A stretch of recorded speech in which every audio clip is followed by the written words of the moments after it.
It's WFUV New York, public media from Fordham University. Come for the music, stay for the community. Listen at 90.7 FM or at WFUV.org.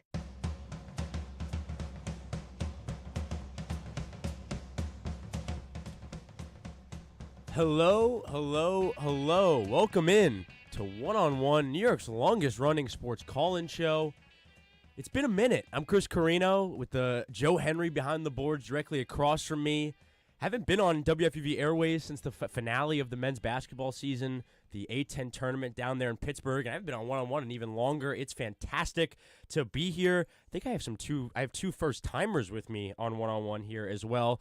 Emily Leonardi across from me, Henry Wolff to my right. We have Abby Cristofaro in the back. I think a wild Ethan Best back there as well. I think shadowing or helping us out in some other variety. We appreciate all the love and support. Either one of you can just take this. How are we? A Saturday at the end of March. My birthday is Monday.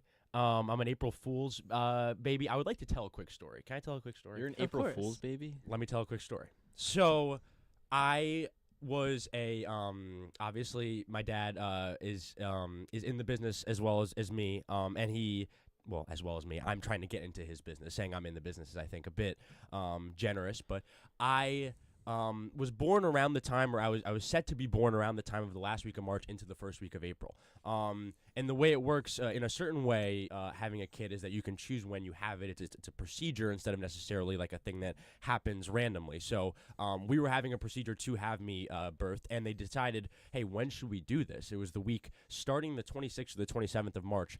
And my parents looked at the Nets schedule, and they said, well, the Nets aren't playing on Tuesday, so let's have him on Tuesday. And then on the drive home, they were like, oh, that's actually April Fool's Day. So since my birth, the inception, the event of my birth, I've been scheduling things around the Nets schedule. We will get into Nets in the first segment along with Nick, just everything local NBA.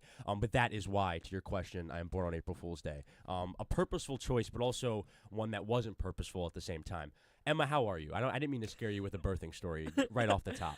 I'm like so taken aback. Yeah, that was so beautiful. There's a lot to think about. Yeah. That was a lot to think about. Sports. Isn't April Fool's on Wednesday? April Fool's is, I thought, Tuesday, but yeah, you're right, it's Wednesday. Because I'm going home Wednesday. I'm celebrating it a day earlier with my friends here, and then on the day celebrating with my parents, my lovely parents, who I think are watching, hello, and my friends at home back in New Jersey as well. So that'll be a good time. Aw, Huh. that's so cute. Yeah. I mean, if we're giving birthing stories, I think my mom was also listening somewhere. Hey, Mom. But fun fact, it took me about a day to get delivered. So they had to cut me like out at this, like C-section. all together? Yeah, it was about 23 hours. or Wow. whatever. Holy moly. Mhm. You have a tough mother. Oh my God. Yeah, she's one of the toughest women I know. Wow. Aw. Wow. Oh. Shout out. Women's Henry History Wolff's Month mom. too. Aw. Shout When's out your all birthday? women. I'm a January baby, 25th. January 25th. Wow. Yeah. I feel like that's a good time because you're entering the part of this of the calendar with no holidays. Mm. Like January, from So January true. 2nd So to true.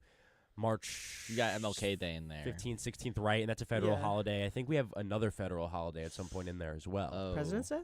No. Maybe. No. No. Oh yeah, I don't want to embarrass Yes. myself. There was fun. There Forgot was we're being fun. recorded. Anyway, but yeah, no. So I think that's a good time. When's your birthday? Just so we keep it all. Oh, keep it all? Yeah. Mine's July 21st. Oh, a summer birthday. Yeah, I was Okay. supposed to be born on Summer July baby. 8th, though.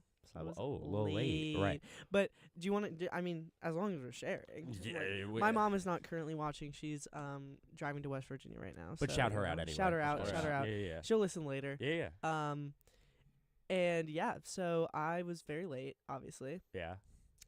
Basically, my mom likes to say that this is like always how I am, and this is like how I've grown up to be. I like do things the same way, but basically, she had scheduled to get her nails done with my grandma, Okay. like basically on that day.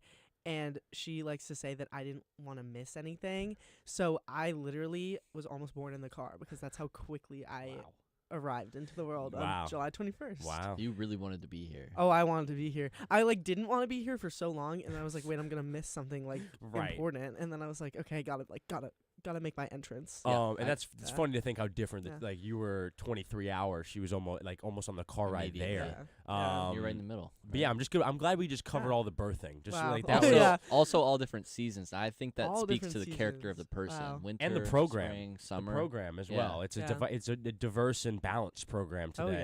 yeah. But yeah, every time I watch every week on One-on-One, I'm like, great, but just not enough. Just one or two more birthing stories, and I think we really get over the 100%. line. Yeah. But yeah, no, that is kind of where we sit. My birthday is always kind of weird for me because I don't love the attention, but I also am lying, and I do like the attention. So it's an interesting kind of line. Have you guys had great birthday presents? I'm like doing that. I didn't have this written down somewhere. My mom is one of the best like gift givers in the world, and I like to think that I got that like trait from her. It's a good trait to have. Yeah. She's a big traveler, so I get a lot of things from like her trips. Good call. I'm trying to think of like a really, really good. I know I got a like skateboard for my birthday one year, and I was really excited about Like that. a full scale skateboard, or Actually, for that birthday, it was a penny board. But then I was like, wait, see how I was. You knew. So I got a penny board for that birthday, and then later on I got a longboard, I think for a Christmas. I never made it in the middle. I was longboard and penny board as well. I never fully kick flips and all that. Yeah. It's just not my No. It's just not my MO. Just go for a leisurely ride. Yeah. Was the Markakis jersey a birthday present? I great think it question. was just a Thank you. beginning of the season jersey. I actually, one of the best birthday presents I ever got was a baby grand piano. Oh my gosh. Like Whoa. kind of like a 2018 Kawhi, if you know pianos at home. And I kind of walked in from school one day, and there was just a huge piano in our living room. Wow. That's crazy. I was like, oh my gosh! Like I'm a big pianist. I love making music and playing music. I was like, wow. best present ever. I could tell how much you like it by how cleanly you just said the word just now of like what a person is that plays the piano. pianist. Pianist? Yeah, that's not easy. You say it with How would grace. how would you say it? Well, it can look get- harder than you it made can it get- look. it can You make get it look muddled. easy. Desensitized to the word pianist. Yeah. I and think say so. pianist That's kind of well. what I'm saying. Yeah. Okay, that's Yeah. fine. But anyways, I walked in. There's this big piano here, and the piano we Wow. had before that was my mom's like upright piano, Mm. and it was like the difference between an old piano and new piano is the way the key, when you press the key down, how well the key action comes back up to your finger so you can play the same note again. Okay. Wow. That's some niche good stuff to know. But it Yeah. makes sense as something that they would care about. Yeah. Like when you think new piano versus old piano, you can think sound and string quality and stuff like that For going sure. on in the Yeah. piano. But when you sit down at this new piano and you start playing it, you're like, oh my gosh, the response on this thing is unbelievable. It really is feeling. Wow. It's like a new computer. Oh wow. Like the Wi-Fi is 100% going. The battery life is 100%. It's not like dying slowly on Yeah. you. It's just a brand new thing. And usually, like I feel like around that time, I think I was a junior in high school or maybe the senior year, and kids were getting cars, stuff like that. I Yeah. was like, who knows what my parents are gonna get me this year? And walking and seeing that was kind of way better than a car because Wow. I know I can carry this piano wherever I go in life. I'm gonna bring it back to baseball jerseys. I got a baseball jersey for my last birthday. Okay. Um, I was trying to think of like what it would be, but I don't go on. no, so actually I'm a Mets fan, Okay. but I didn't know that. it was a Nats jersey. Okay. It was a Nats jersey. Is this from an a family member that's not? No, like, okay. no, this is from my mom, and you'll okay. you'll I'm get jumping the gun. Go on. This is like niche. If you know this about me, like you know me, I am like the biggest Jacob Young supporter ever. Can we need a little background on I that. just love that man. That's you have to. There has to be a. I Can don't you know say what what happened. player you said again? Jacob Young, Okay. I literally forgot in the third 20 seconds. Yeah. and that's go on. fine. Wow. I'm gonna look him up. Yeah, Yeah, Jacob I'm Young looking on at the him right Nats. now. He's This is center crazy. fielder. Yeah. What drew you? What's the? So I went to a Mets Nats game. It was my first Mets game in DC. Okay. I go to the game and we're sitting in the stands, and the song "Forever Young" comes on as a walk-up song, and I'm like, Jay-Z. no, Whoa. like Forever young, Who sings Oh. that? I wanna be. It's Like- from a very famous movie. Yeah, also. It's Who also sings a that? very famous like, LA. You on, can't hold judge on. me for saying Jay-Z if you don't Alphaville. know who actually sings. Alphaville. All right. but it's a very famous song, Chris. Very famous. The Jay-Z one's famous too. My mom is watching. I know she can back it up. It's Go literally- on. Did you see Marty Supreme? It's the first I song. in did. that movie. Yeah, I did. Yeah, Yeah. good call. Good call. But basically, great call. so this song comes on, and I'm like, this is such a slow, like lame song little, for a yeah. walk-up song. What is this? I look at the guy's name. It's Young, and I'm like, It's good stuff. I'm like, and you that's just put the puzzle piece together for me. I'm and that's honestly and that's embarrassed. like my like unfortunately that's like my like humor level where I went, oh my god, this was genius by him. He It's he very was so good. smart for this. He's since changed it to the Jay-Z one, which is kind of oh, yeah got it. Why? but I know I wanted The him greater to lead it, but it's song reigns okay. supreme. Gave into Yeah. the dark side. So anyway, so for my birthday last year, I got a Jacob Young jersey. We went to a game on what my number birthday. does he wear? 30. 30. Okay. Why did you know that before? I have me? his didn't like stats that. in front of me right now. Yeah, number 30. I'm seeing it 20 pictures of him in national gear, not one of him from like behind seeing his number. That's why I asked. Yeah. So he just yeah, so basically I worked at Nats Park last summer. So last summer was my Nats Park summer. Okay. So I was like, why don't we just go to a game on my birthday? Because I was working like the days before it and the days after. And you're smack dab middle. Well, you're right after All-Star break, or it was after. Okay. It was after. And I'm like, why don't we go? Because they're playing at home on my birthday. yeah. So my mom buys me this jersey, and I'm like, I'm going to get a ball from him. Got a ball from him, guys. Got a ball from him. The first inning, he gave me a ball. Wow. Just He threw curious. it. Yeah, he threw it into the stands. We chose seats right behind him. Well, Yeah. I'm a big fan of Yeah. jerseys. Is this just a normal home jersey? I had further Normal- questions as normal well. home- I had normal further home questions. jersey? The white Normal home jersey. or the blue? But I will say the blue one, Okay. because the white. no, it was not the blue one. It was the normal one. The white. But the blue one is actually one of the best baseball jerseys I've ever seen. It has the map of DC on it. Fun fact. Where? I love it. Your old City Connects rival that. No, that's what I'm. The cherry blossom. the cherry Oh, blossom. the Cherry Blossom one? I'm really nichely into Whoa, what's sports wrong with jerseys in the like a way that I cherry want to. blossoms? No, cherry blossoms are great.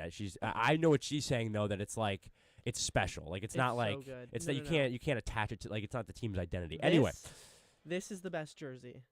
Oh, I that's don't really like good. That's really good stuff right It's- there. it's I the love the DC logo. map. I was about to It's say the the DC logo is map. great though. That can you show the camera? Could we get it up to the just so we're all staying honest. It's the DC map. The it's D with the interlocking C is really good oh there. yeah. And I Oh like my the God. when it's shaded in the back so it looks like blocks. Oh, Okay, hold on. It's I'm very beautiful. into sports jerseys, so I did Yeah, want of to say this course. because we're on the specific subject. of course. I'm into the very specific topic of micro small but very important and very good jersey changes or uniform redesigns. The Nationals are a fantastic example. The Nationals, in a very subtle way, had a jersey redesign, and they completely changed their uniforms, Yeah. and they make them 20 times better. Specifically the home, the one you're talking about, that Yeah. like blue Nationals in script that just goes across. It's so clean. There's been a certain minimalization of sports So old jerseys over the school. last 5 or 6 years, and in some places it's really hurt teams.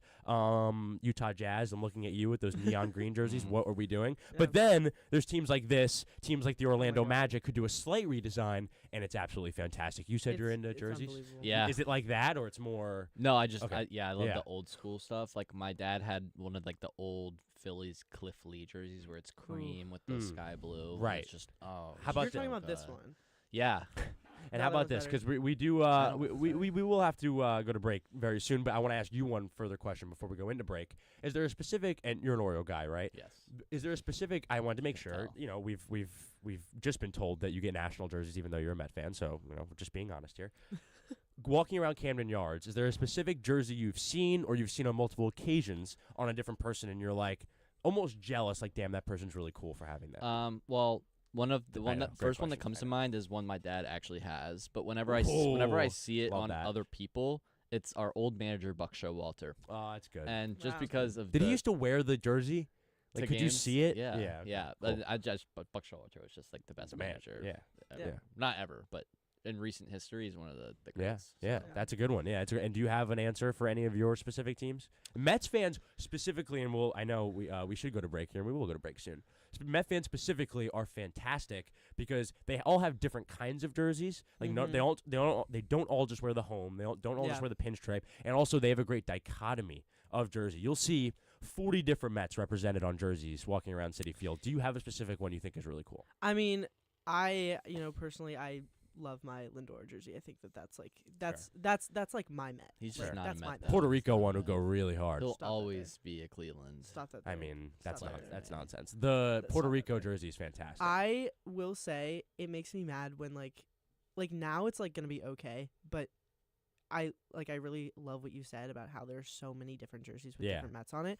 But recently, since Soto, it's been a ton of Soto, and I'm like, we just got him. You're saying they're getting basic. Yeah. Because no more Danny And I- Vogelback jerseys.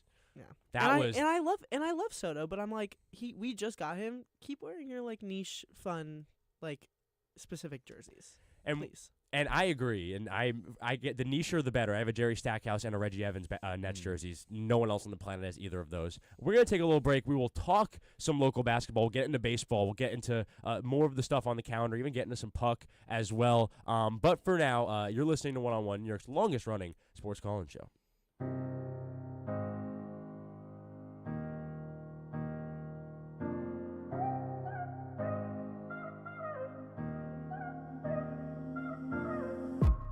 Hey, what's up? It's Owen Kelty, one of WFUV Sports' New York Knicks beat reporters. Jalen Brunson and the New York Knicks look to dominate the East and bring a championship back to New York. Keep up all season long on my X account at Owen Kelty for all the highs and lows of New York Knicks basketball. WFUV Sports is your home for all things Knicks.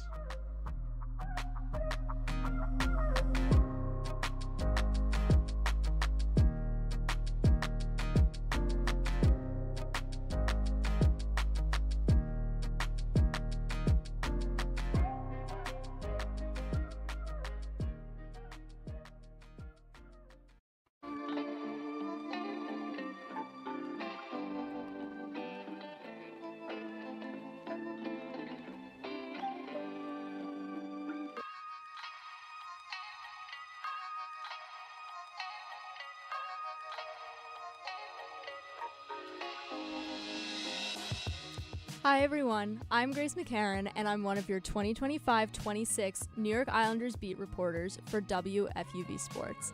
Follow me on X at Grace McCarran _ for live game updates, features, and other inside content from the island all season long. From the development of first overall pick Matthew Schaefer to incredible saves by Ilya Sorokin, WFUV Sports has you covered every step of the way as the Isles look towards the postseason. WFUV is your home for New York sports.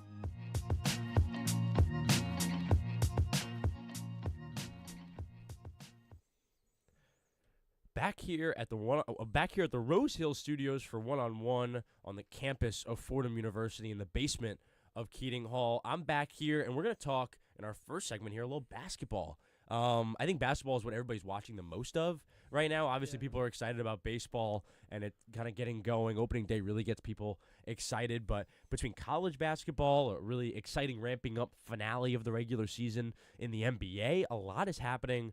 Guys, I want to start with, obviously, the team with more relevance in the city right now, the Brooklyn Nets. The Brooklyn Nets. Right. Of course. I don't know why you're laughing. The Brooklyn Nets lose last night, 116 to 99. They're down one going into the fourth quarter. They end up losing the game by 17 points outright at the end.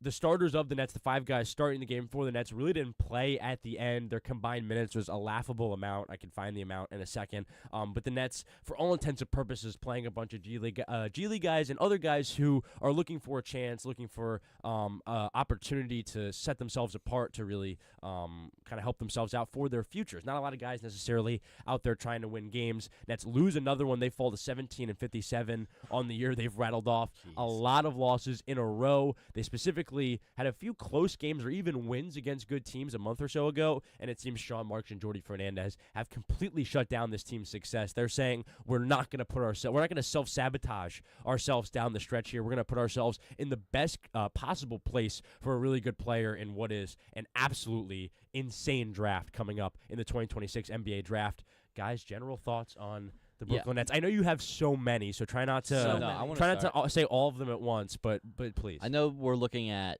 they're obviously going for a draft pick right now, but they've been going for a draft pick practically all season, and it just bugs me about all this tanking going on. And looking at the standings from both the Eastern and Western Conference, the difference between those play-in spots is like 10 games. Like, these teams are like, oh, well, we're going for the best possible future for our team. We're like, how about we try to win game? Like, there's no competitiveness to the NBA. It's all what's next year. I guess that's just the culture of NBA and I guess the Brooklyn Nets right now. But you got 1, 2, 3, 4. I literally haven't agreed with one thing he said so far. Are you serious? Literally not. And the one where he's talking about that's the culture of the Nets, that they're just a loser. No, he said the culture. He said the culture. Ever since they lost the big three, I had to stop him. In his defense, he said in the culture of the NBA. I did say that that's first. my that was how I was going to start with arguing with him, was that it's generally don't hate the player, hate the game. That's Yeah, what it is. Because to say that it's a net problem is I laugh at that. Because last year is a perfect example of them self-sabotaging themselves down the stretch, because they are one of the worst teams in the league. They have Dennis Schroeder and D'Angelo Russell win them 5 or 6 extra games down the stretch in the sake of competitiveness, and then they get Yegor Joman with the 8th pick in the draft, completely hamstringing themselves from what could have been, Con Kneppel, a guy who's transformed an organization in Charlotte, which, I'm sure that doesn't matter, and that doesn't really, help a team's success going forward. And also Cooper Flagg, who's, a generational talent as well. So I don't really know if that's helping. I think losing a bunch of games right now in a draft that's, better than the one last year is actually the most helpful. That's why there's 8 teams tanking right now. It's not just because this is what the NBA is right now. It's because there's A.J. Dembinsta, Darius Acuff, Cam Boozer, Caleb Wilson, and Darren Peterson in the draft. 5 guys that all on separate years could go number 1 in the draft. Yeah, I mean, so I feel like you saying all of that is, I feel like none of it was relevant. I understand this is how the Sorry. NBA works. No, It's as personal of a tone as you could hit on. We have to agree to disagree here, because they have 8 games left, and the fact of the matter is they are tanking. As much as I hate to see tanking, because you don't really see that in baseball because of how long it takes players to get up into the major leagues. But we got Kings. Baseball's also Kings completely different tomorrow. because you can get talent anywhere. In the 8th round, You can could get talent anywhere. That's a crazy. What about statement. anywhere in the European MLB draft? basketball? You can get talent. You can get there's Gunnar Henderson was the first 10 pick. the first 10 Jacob picks. Young, 7th round. Just talking about him. Take me on. First 10 picks in the MLB draft, I guarantee you translate to a third of the success of the top 10 picks in the NBA draft. It's just not as easy of a sure thing. Kyler Murray went 7th in the MLB draft, Emma. He hasn't played a single pitch of baseball professionally. He was offered. That has never happened in the NBA. The 7th pick in the NBA draft has never just Fair been enough. not played Fair enough. basketball. Fair Go on. enough. I just think.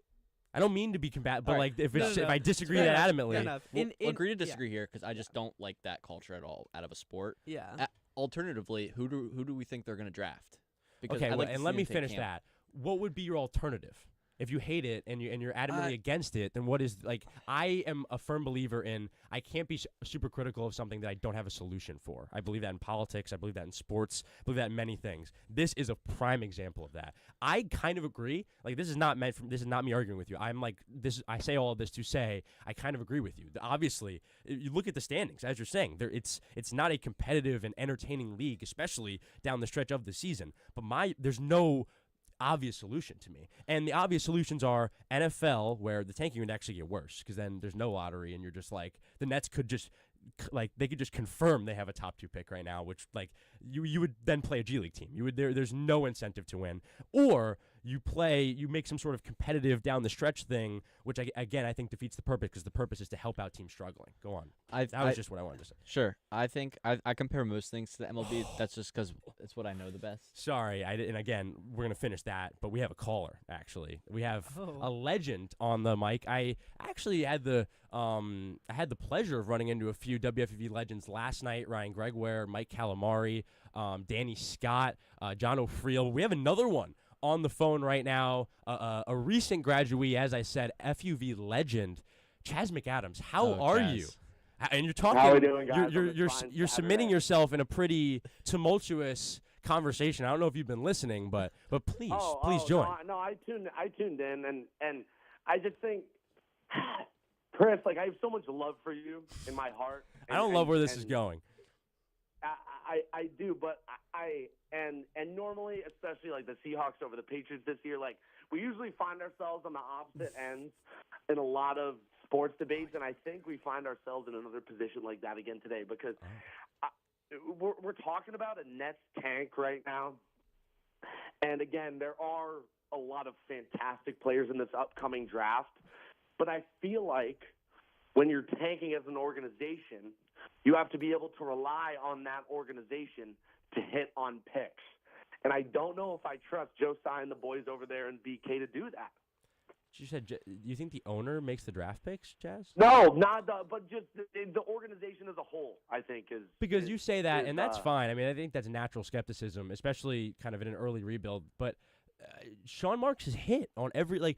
aside from Dariq Whitehead, and he had a draft 11 years ago now where he drafted John and Musa and Rodion Kurix. But aside from that, his drafts are Jared Allen, Karis LeVert, Noah Clowney, all of these guys outside of the 20th pick, and then everything inside of the 20th pick, again, is not really anything we can judge yet because it's only been one season. But I do trust, if not Sean Marks's prospect scouting, I trust his personnel scouting. Chaz, this has been a conversation we've had on net broadcasts recently. The net personnel scouting, whether that's guys that they're picking up like Josh Minot or Zaire Williams, they are very good at that. If that translates toward the prospects, I think the Nets could be in good shape.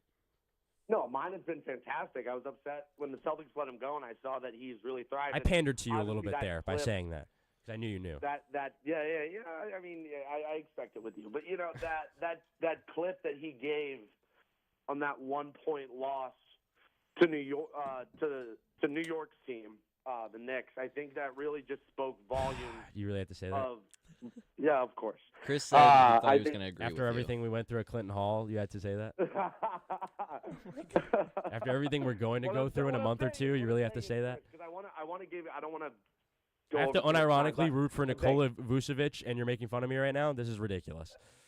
I mean, I think the Celtics are in a better spot than anyone could have expected them to be at this point. Absolutely, they were in DeBansta talks to start the year. You could have your chest out, I was big ready dog. for him to come home. You could have your chest out.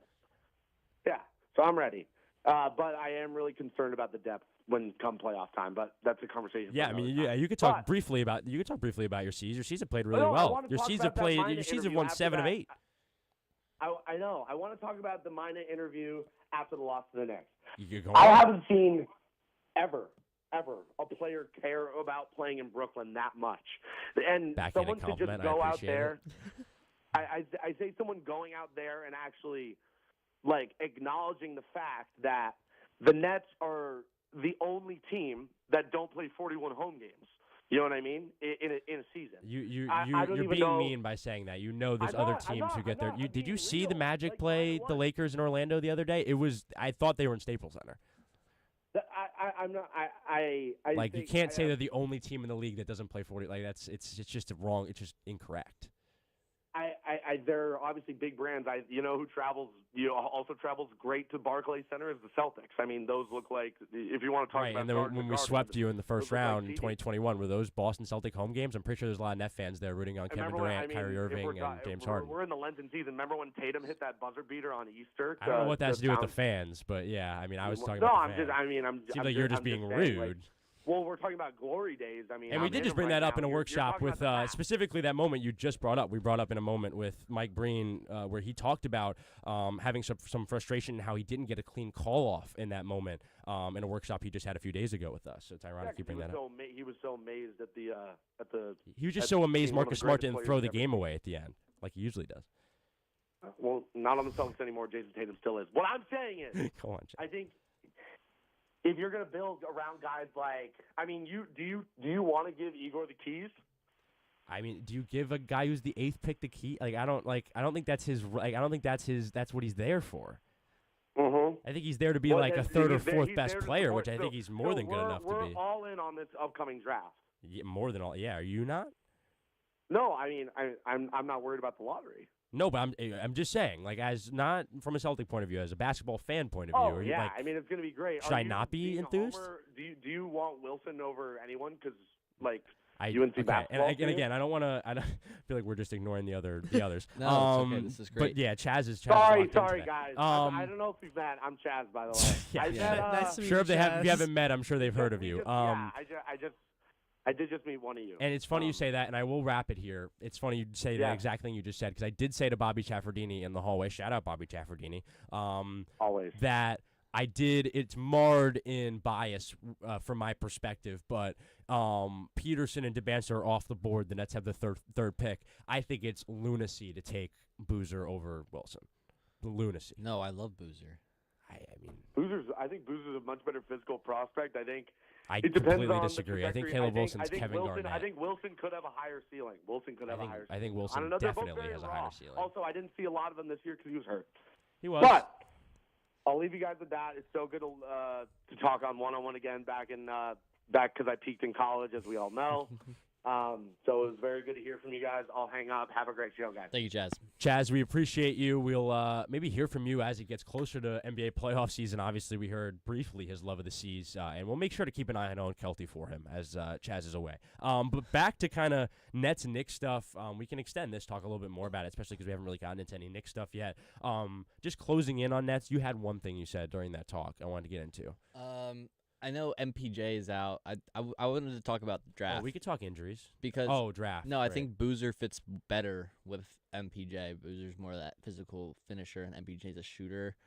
I think that's much better for the Nets long term, regardless of Wilson's ceiling or not. I did just say I think DeBansta, and like this is like not like yes, what you said, yes, but I also think that DeBansta with MPJ, if they were to get the first pick, like those two playing together would be so cool. It would be because they're both really big and can shoot, and MPJ maybe isn't as versatile getting to the rim, but he wouldn't need to be if AJ is. It'd be fascinating. It's true. And also just to close on the Nets segment, they are having competitive games. They've only gotten blown out twice in the last 13, 14 games. They've lost by last night 17. They're down by 1 going into the fourth quarter. No one played in the fourth quarter. They lost by 3 to the Warriors. Josh Minott throws it in the backcourt in the final possession. They have the ball down 3.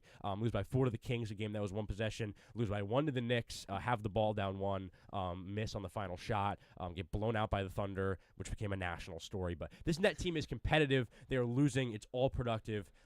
The light is at the end of the tunnel. If you don't believe it, I am telling you to believe it. Is it that's better. all That's better productive? than just saying, okay, we're going to lose every game. I like the competitive factor. That's at true. least, Well, at least that's they're playing. important. They're only down 1 in the fourth quarter, and then they happen to lose by That's 16. important. That is very important for this That's team. a fundamental thing because it's the only continuity you're going to have with the team right now and the team that may be really successful in a few years is the coach, is maybe a few of these young guys. So you don't want to have this losing, really negative culture. So you have these competitive games, but everyone knows what time it is, as Jason Williams would say. Everyone knows what the goal is, what we're here for. We're not here to beat the Utah Jazz on game number 75. It's just, for lack of a better word, it's just dumb. Mm-hmm. I do have a question for you, Chris. I have an answer for you. Oh. Sorry, so- I do that when people so say that. We started the show by talking about how basically your entire life has revolved around the Nets schedule. Yes. How does it feel to sit down on your couch, presumably, every time the Nets play and know that they're going to lose? It's a really good question. And for my dad, Like, how how do does you it do feel that? for my dad to have to go to games where maybe there isn't necessarily this competitive, there isn't Yeah. this as much of a competitive atmosphere?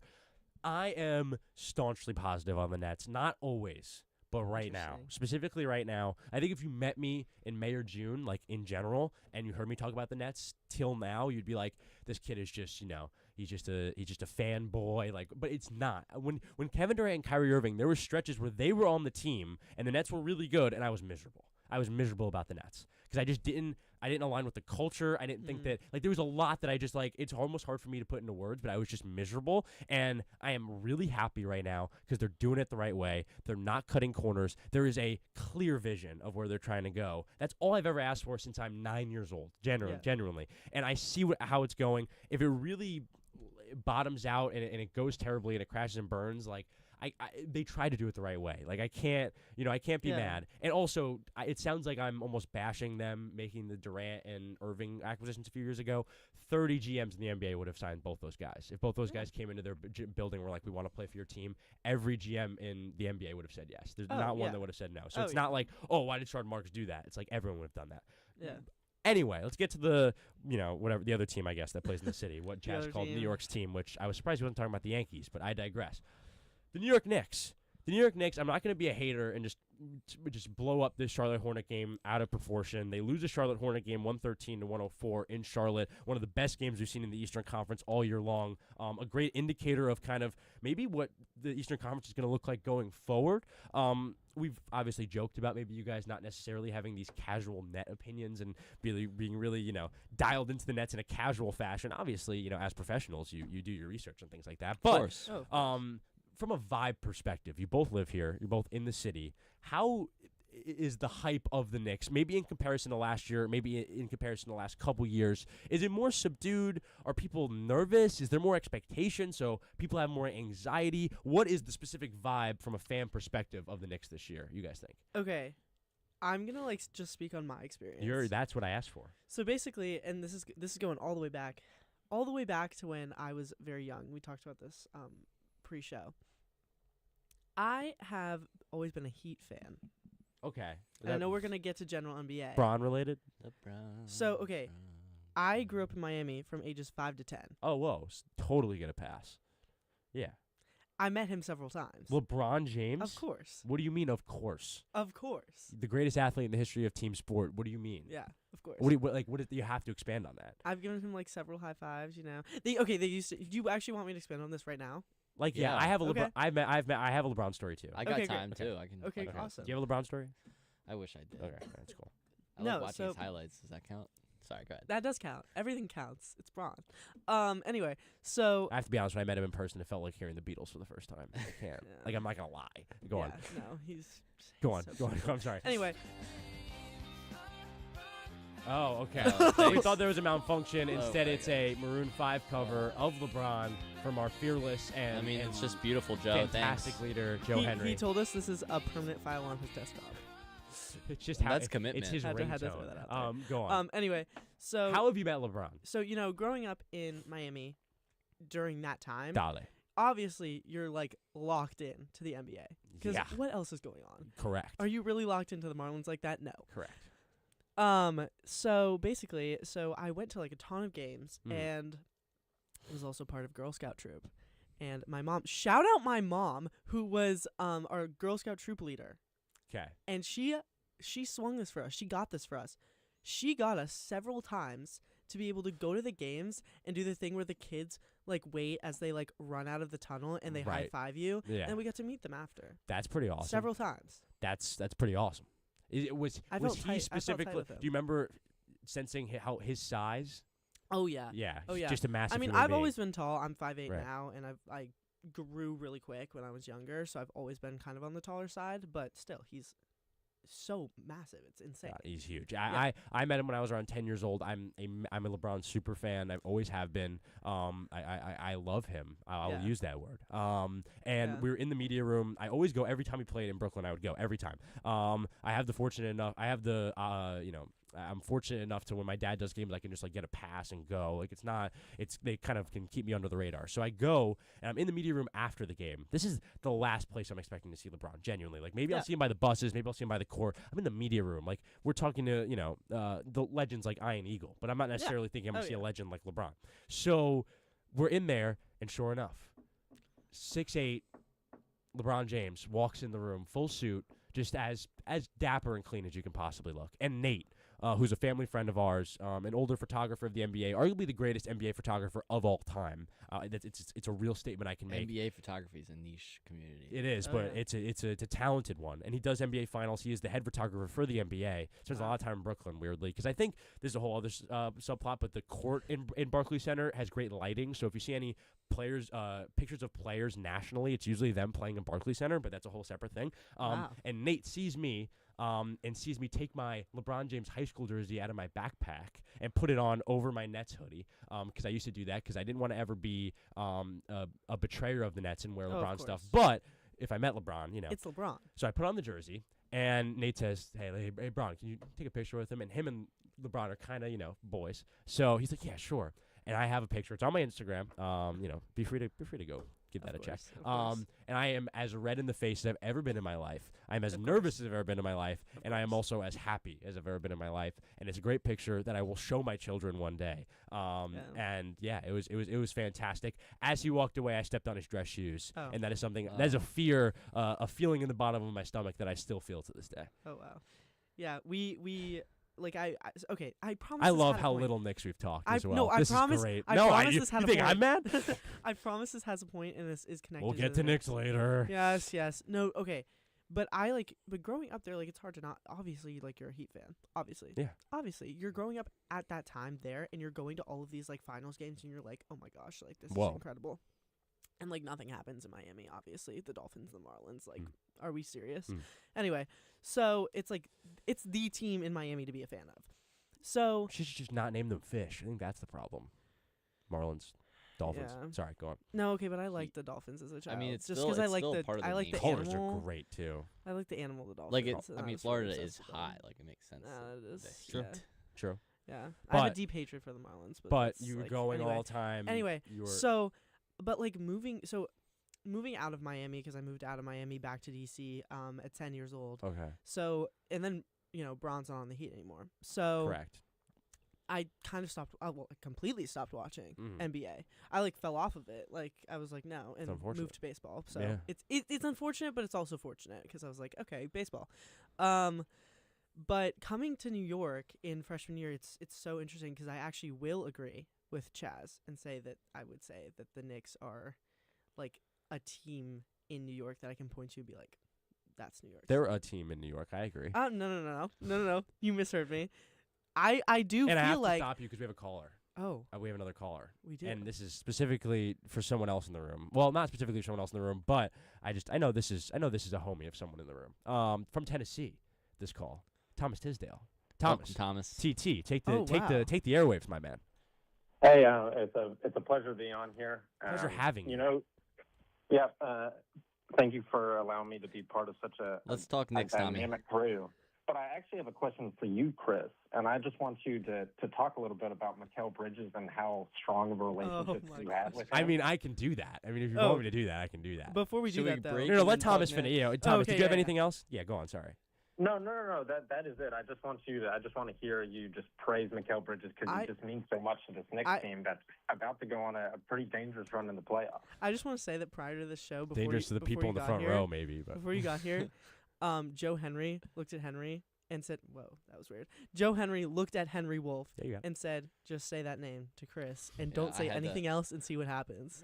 I had the wire Thomas in. I'm very excited for this. It's also revisionist history. I hate Kyrie Irving way more. Like if we really were putting in brass tacks, if you're putting truth serum Interesting. into me, that guy grinds my gears to a whole other level. But I digress. Mikal Bridges is just irrelevant, below average. We talk about Ken Sean Marks' draft. Ben Saraf, who everyone calls the odd man out of the 5 first-rounders he picked, is casually averaging more points, assists, and rebounds than him in his last 5 games. One of the 5 picks they got for Mikal Bridges. So if that's any indicator at all, I think the Knicks are probably in trouble. Mikal, if you just watch Mikal net footage, you don't have to go back that far. Obviously, it looks better. He is a shell of a human being in New York. He will rue the day that he walked into Sean Marks' office and said, "Hey, I want to go play with my buddies," and then proceeded to have no success after that. Villanova will pay. They already have. And just taking it in totality, I don't even feel like I have to talk about it too much because Knick fans know. That's how bad it is.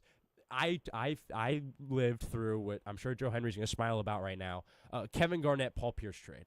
And Joe Henry's childhood joy and happiness was sort of banking on that trade. I'm hoping to have a similar 20s with this Knicks trade. I'm hoping that that 2032 Knicks pick is, Rajon Rondo's son or something of that nature. And again, to the vein I just said, Knicks fans know because they know a few months after the Mikal trade, that could have been either Devin Booker or Giannis Antetokounmpo extremely easily. And that fact just being true in itself is sort of an indicator of me winning. So I will. I'll back off. You have final remarks on that? I feel like we should talk Knicks a little more Knicks when we come back. We can honestly, in general NBA, get more Knicks because I hate to say it, they have more playoff implication than the Nets. They Yeah, do. right now they do. You would agree? I think, yeah, I would agree. I think so because just their scoring potential. But on the flip side of that, the reason that they're not better than the C's right now is the defense. I know Mikal Bridges as a defensive menace. He's huge wingspan. That's what people he tell touches you. the ball. But right now, they don't. Knicks don't have any 3-point defense. That's why they We lost. can get into it, definitely. Yeah, Well, that's Yeah. because I do agree. Even going toward making college basketball, we can talk about them in a little bit in the college basketball segment as well. Because a team like Arizona and a team like Illinois, when they play defense, they're a significantly It's better amazing. basketball team. We'll get into all of that. Thank you guys for appeasing my Nets talk. Yeah, of course. It really just felt like you guys are doing me a We're favor. professionals. We did our research. I appreciate it. Of course. And we'll get into college basketball, NHL, as I said, in the way later, baseball, just kind of everything going on in the sports world right now. Maybe the best time in the sports calendar right now at the end of March. But yeah, we'll be right back with One-on-One.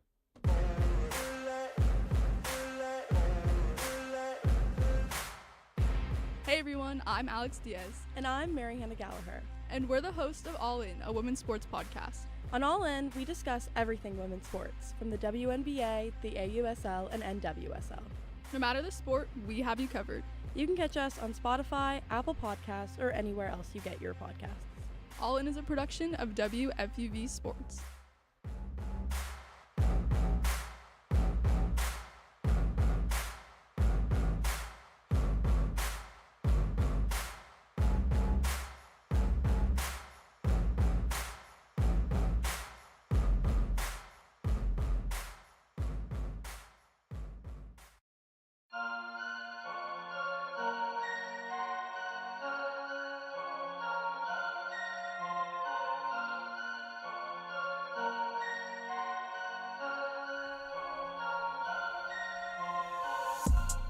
Want to be part of the Ramley? It all starts here.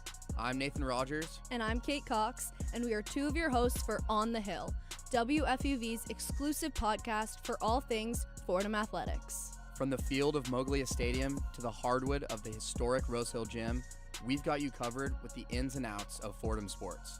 Every week, every play, every round. Tune in weekly wherever you get your podcasts. This is On the Hill.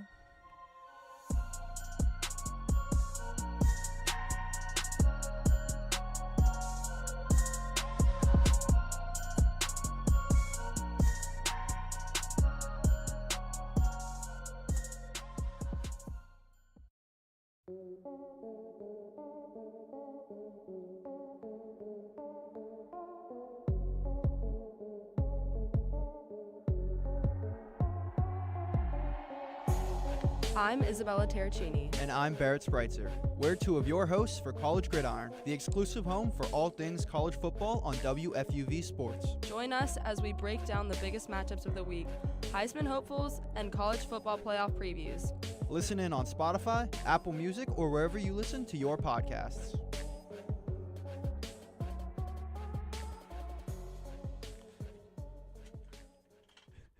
Welcome back to 101. Welcome back to 101. A little bit of a quick start coming back in. We're back. We're back. That was a fun first segment. I thought, obviously, we could have talked more Knicks. We will talk more Knicks, but I think, the net stuff, we can't take it too, not seriously would be the right word, but you can't take it in a too bleak of a light. We try to stay as optimistic as possible. Sure, but it's a time where you want to talk basketball. Are you guys? And we'll get into our segment. But are you guys specifically basketball people? So okay, let me finish my story. Please. My story, my Heat to you should have just came right in with my it. Go Heat on. to Knicks story. So basically, obviously, you're growing up. Because you posed the question to us. Just bringing it back for the listeners. You posed the question to us that you were like, how does it, how like living in New York right now? How are you observing Knicks and like the Knicks fandom? It feels a lot like when I was in, even though they're not as good as like the Heat was when I was living. I hate this in analogy. Miami. I'm sorry, Chris, and One I team can had see it in Dwayne your Wade, face. Chris Bosh, and LeBron. Chris Bosh, my king. And Mario Chalmers. Don't and bring Joel up that Anthony. name because it can make a grown man cry. Anyway, so Also, because I know you'll be with me on this. Great Jesse cameo. yeah. Oh yeah. Right. Yeah. Thank you. Oh yeah. Thank you. Great I knew you were cameo. with me. Anyway, I was just gonna basically say that I know, Chris, you're gonna hate this analogy, And but we're in it's the fine. NBA segment, so you're Yeah. fully you're fully on it. But it feels because I got out of basketball, moving away from Miami. Correct. I coming to New York for school. I was like, wow, I should get into basketball again because of the Knicks fandom in New York. Like, it just feels so strong, and it feels so. It feels strong, Chris. It feels I'm a strong. child. It's cool. I'm a child. I can objectively. I will say, actually, I think you're gonna think this is funny, and I just remembered the story. This is also another side story, and then I'm sorry, Henry, because I know that you had a LeBron story. Do you still want to share I it? don't have a LeBron story. No. I just have stuff to say about the Knicks. Oh, okay, perfect. Okay, so one last story. I'm so sorry. There you go. This is just gonna make Chris mad, and I know it is. But my best friend from home, shout out Helena Wolfeichter, she did not know that the Nets were a team. What? For a long time, and I Cool. love her, but I was can't like basketball. No, I was like, isn't it crazy that in New York there are 3 teams that their names rhyme? The unholy trinity. And she was like, there aren't 3, it's just the Mets and the Jets. And I'm like, She can't like basketball. Brooklyn. What? like, no, she's not that much of a Yeah. basketball fan. So like, this is not like embarrassing for her because No, she doesn't watch or the basketball team. like Well, that. it wouldn't be. It'd be more. But yeah, I went. I'm sure she knows the Islanders exist. She does actually, but that's because she's friends with me and I talk about hockey all You the know time. my point. They're more Yeah, that's relevant, fine, and you know they are. Fine. And they're good too. I will also say the Nets have like probably the best basketball name, because like You think? a basketball net, yeah, like yeah. See, even Joe Henry is a little perplexed. I just Joe Henry Wait, is I have to think perplexed. about it. But It's I too think practical. it's the best too name. it's too No. tangible. I think it's the perfect amount of on the nose. Okay, and let me I think show it's you beautiful. something. Why are because- you hating on like the one thing that I've said good All about right, the all Nets? right. Chris. The new logo, they've never incorporated the actual net into the logo of the team, but they just did recently, and it's my favorite Nets logo. Look at this. How beautiful is that? It's a net, but it says net, So right? Brooklyn Show the too. camera. Show the camera. Oh, show it's the camera. Brooklyn too. Show the camera. Zoom in on that. Anyway, Anyway. so let's talk a little Knicks, because you're Let's talk Knicks. you're Let's talk transitioning us Knicks. beautifully into it. Yeah. I love the stuff you were talking about going in, just kind of talking about because I think. I'm gonna stay as objective as I can, like please, because it'll take it as delegitimizing what I'm saying. Like I'm truly trying to be as objective as I can. I might even be a little pro Knicks here, just to like even the scales. Oh. I think they've had a championship core. I'm not a fan of the cat move. I'm just not. I feel like they lost their heart. I feel like they lost what made them tough and like what was the identity of the team with DiVincenzo and Randall. Not saying Randall was a long-term solution, but I feel like they could have done something differently with that. The thing that scared me the most going into the playoffs, and I think that the thing that hinders their success the most, is that Cat's a really good player, especially like certain stretches in the playoffs last year. Impossible to guard, straight up. He can step back three on you, go to the rim. He can do whatever he wants. Brunson's even better. I've never been more afraid of, not a Nick, a basketball player with 2 minutes left in a close game. He's terrifying. Genuinely as clutch of a basketball player as I have ever seen with my own two eyes. Those two guys, when they get on the floor together, diminish each other's sparkle, for lack of a better term. Not even that, but they're not as good when they're on the floor together. There's so many supporting characters on the Knicks, like Shemet and even Alvarado and stuff like that have fallen out of the rotation in the last couple games. There's guys on this team that have the potential to be good and like Yeah. the second string of the team, and it really gets overshadowed by how awful chemistry is right now on the team. And it's not even that. I think the worst problem, I was talking about this before we went to break, is the defense on the Knicks, and it's because of Brunson. Like you're going against LaMelo Ball, Con Knippel, and Brandon Miller last night, and who are you going to put Jalen Brunson on? Because all three of them are going to cook him. And also, you said something before the break. I think it's okay. It might have been fair to call Mikal Bridges an elite defender in Phoenix. He has not been that since he's in not Phoenix. at all. And like he has been almost a liability. Watch that final. Everybody remembers that Halliburton play, going behind the line, bounces on the rim. Watch Mikal Bridges on that play. Anybody at home, anybody watching right now, I'm looking at you. Oh, I'm wow. looking at you. Oh. Go home after this. Don't tune out. Just keep watching, but after 2:00. It's okay. Go guys. Don't to be your scared by him. YouTube. Don't be scared. You can watch the whole comeback because it's awesome. Yeah, But you do two specifically, tabs. watch that Halliburton shot. Watch that whole play, and watch Mikal Bridges' defense. He is maybe 10. He gets slided maybe 10 feet away from Halliburton on that play. He is playing Marlboro Middle School level defense on that play for a guy that's called a lethal, whatever buzzwords you want to throw out, defender. He's not. When I watch, he's not. OG Anunoby is. Again, I won't be a hater. OG Anunoby is a lethal defender. I would argue that on certain stretches, Josh Hart could be great as well. Mikal Bridges is not. And I'm sick of the narrative. And you put either of those guys Garbage. on the best player on the other team, and the other team just knows how to play against it because they've had the film, they've had all season to plan for it. You just set a bunch of screens, get your best guy across the 3-point line, and OG's gone, and now you have a mismatch with Jalen Brunson or Mikal Bridges, and it's over. That's why Con Knippel's pulling up from the logo against the Knicks. It's true. That's what's happened. And their defense in the playoffs is what kind of like it gave them the platform to then stay close in games, make big shots, because they weren't consistently scoring at a rate that was keeping them in games. They were defending at a rate that was keeping them in games. Mitchell Robinson, another question mark for me because I just don't know where He looks so uncoordinated as a person, as a player. off the floor and on. Yes, I agree. But do you know where I was going with that? But I do think that specifically from the free throw perspective, we've learned this with Nicholas Claxton on the other side of the city. If a guy's confident to getting the line and confident in making his free throws, confident that he knows when he goes to the line he can get 2 points, they're a different center. They're a different big man. Mitchell Robinson is scared to go to the line. It diminishes his value maybe times 50, genuinely. It might be a 50 times depleter on his value, because a guy like Nicholas Claxton, you could be like a bull in a china shop, just getting to the rim as quickly as you can and as kind of with as much a reckless abandon as you can, and you're not worried at all. I think that's kind of what Mitchell Robinson needs. Absolutely. And Cat, when you have Cat playing the 5 instead of the 4 with Mitchell Robinson on the bench, it's way better because Cat scores, right. And it's part of NBA games to foul and to go hard at the basket, especially in close games. And it's just such a liability. As much as Mitchell Robinson's a good rebounder and good paint scorer, when he's going, like, everybody knows to foul him now, especially when it's close. True. Like, it's it's not even fun to watch. These teams watch. These teams have scouts. Yeah. You know. And I have a nice transition from one thing you said into general NBA. You brought up chemistry. Brought up that being an issue. I've never seen more blatant poor team chemistry than the Houston Rockets right now. Oh. Straight up. Wow. Like just like straight up. They had to play. They lost in overtime to the Minnesota Timberwolves, led by Ant Edwards, who was fantastic in the fourth quarter. I meant Alexander Walker was fantastic in the fourth quarter specifically. But in that game specifically, there's a final play. Alfred Şengün, who seems to be getting on everyone's nerves down there in Houston, turned over the ball on the final play. It's a tie game. They're going to go take the lead, turn the ball over. They go on the other end. They're in transition. He has one of the best blocks I've ever seen. Not because of the moment, just straight up blocks I've ever seen at the rim, pins it to the backboard. They then go to overtime because of the block. He doesn't get a high five or a let's go, or everyone just straight up walks to the bench. It is one of the more bizarre things I've ever seen.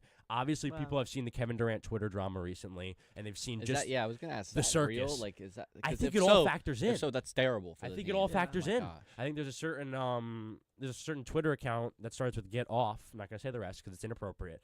But that has been sort of the catalyst for all of these really negative things he said. Jabari Smith has sort of been the majority of that talk. Yeah. But that can't be good for a team chemistry. And you've seen it even with how Durant has been in the media press locally with Houston recently. There's a real problem with the Rockets and just their chemistry. It jumped out to me when you said the Knicks, because I think I've never seen it more blatantly be a problem than it is in Houston right now. You're not allowed to.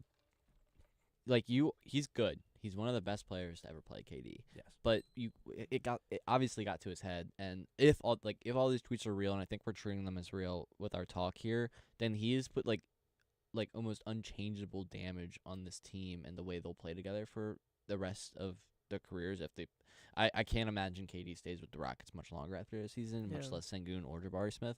And even Jabari Smith said the other day, like, we need to play tougher. And nobody on the Houston is going to start playing tougher if they don't see their peer getting tougher. And you just said you don't see him staying much longer. Where do you think he'd go? I think he'll be like, you get me out of Houston, and like, and that's it. If he gets traded to a team, he'll go to a team that like won't be in contention next year, I think, because it'll be like a rebuild kind of scenario, right? Yeah, and I have something to say. It's not a general shot at Kevin Durant, but he's a part of it. There's a certain archetype of player, especially now in the age of, just so much jeering and cheering online, where these guys get pumped up and deflated so much constantly. Durant is a part of this group of players where they are superstars, and they are like the Beatles. Like, it's them and then their team that they're with. It's not together. And that kind of works when you're LeBron James or Michael Jordan or dare I say worked Steph when you were Curry. LeBron James. Dare I say Steph Curry. You're right. You're fair. But a guy like Kevin Durant, I think when you prioritize so little something like leadership or team chemistry, and you think, well, just roll the ball out, which I think is sort of his thing, and I think a lot of guys' thing, it's detrimental. They seriously underestimate how important leadership and team chemistry is. It is really important. Teams don't win if they don't have it. I think Durant might have a slightly skewed or warped perception because maybe the two teams he did win didn't have it. Those Warrior teams, 'cause I do think there was behind-the-scene things that they had trouble with, and those teams are so talented, maybe they are the one outlier to that, where maybe you could win hating each other if you have Steph Curry, Draymond Green, Klay Thompson, and Kevin Durant. But I'm gonna kick you into here. I think that is important, even for any sport. I actually was just about to say I'm gonna connect this to the NHL. The Caps just got rid of, traded away this guy who is a big leader figure. He's 38. He's been with the Caps since he was drafted in 2009. Just traded him to the Ducks. And I was having a conversation with my friend who's also a Caps fan the other day, and we were talking about the importance of leadership. And obviously you have Ovechkin on the team, but it's not going to be for much longer. Maybe. I mean, we'll see.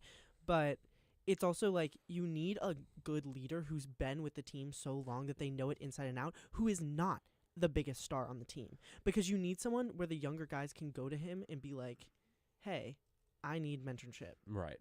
And they're not going to go to somebody like And someone with a Ovechkin. vested interest in the team's success. Yes. Someone who really cares about them winning. So connecting this to NBA, that's the same thing. Right. You need that. You Right. need the leadership. And a guy like Durant, it feels like he's almost playing rec basketball. He just has a new jersey every year, and it's there's no tie. We have another caller, so that's why I would have continued to flesh that out. Izzy Randazzo, again, we're a long-ranging, far-ranging callers today from the great middle part of our country, specifically Chicago, Illinois.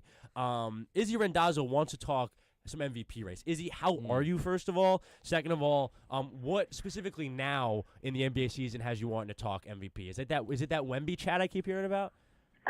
Doing great, guys. I hope you're also doing great. Beautiful sunny Saturday morning here. Just with Wemby moving to the top of the MVP list, I want to ask you guys, do you think he's going to stay, or if SGA is going to surpass him? Because like we know, last year, that's precisely what happened. I can start with this, actually. I think the NBA... And we appreciate you, Izzy. Thank you. Yeah. I think the NBA does a much better job of sticking to the namesake of this award, its most valuable player. So obviously stats are involved, but it also comes down to team success and a teammate success. And I think Wembanyama is the catalyst for the Spurs and how they've come to shine in the past 2 or 3 years. Averaging a double-double, not as good as Jokic's numbers, but it's just he's got better numbers than Shea, I think. And he's the reason why the Spurs are the team to beat. And the way he moves on the floor on defense is alien-like. The way he scores is unlike anything anybody's ever seen. He just puts the ball in the puts the ball in the basket, playing basketball. He is my MVP.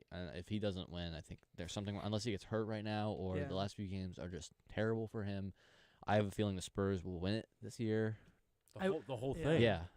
I wish I had a controversial take on this, Wow. but I agree with the. I the disagree, MVP. so it's fine. Oh, that's beautiful. You're good. That's You're good. beautiful. No, go on. No. I was just gonna say I agree with that.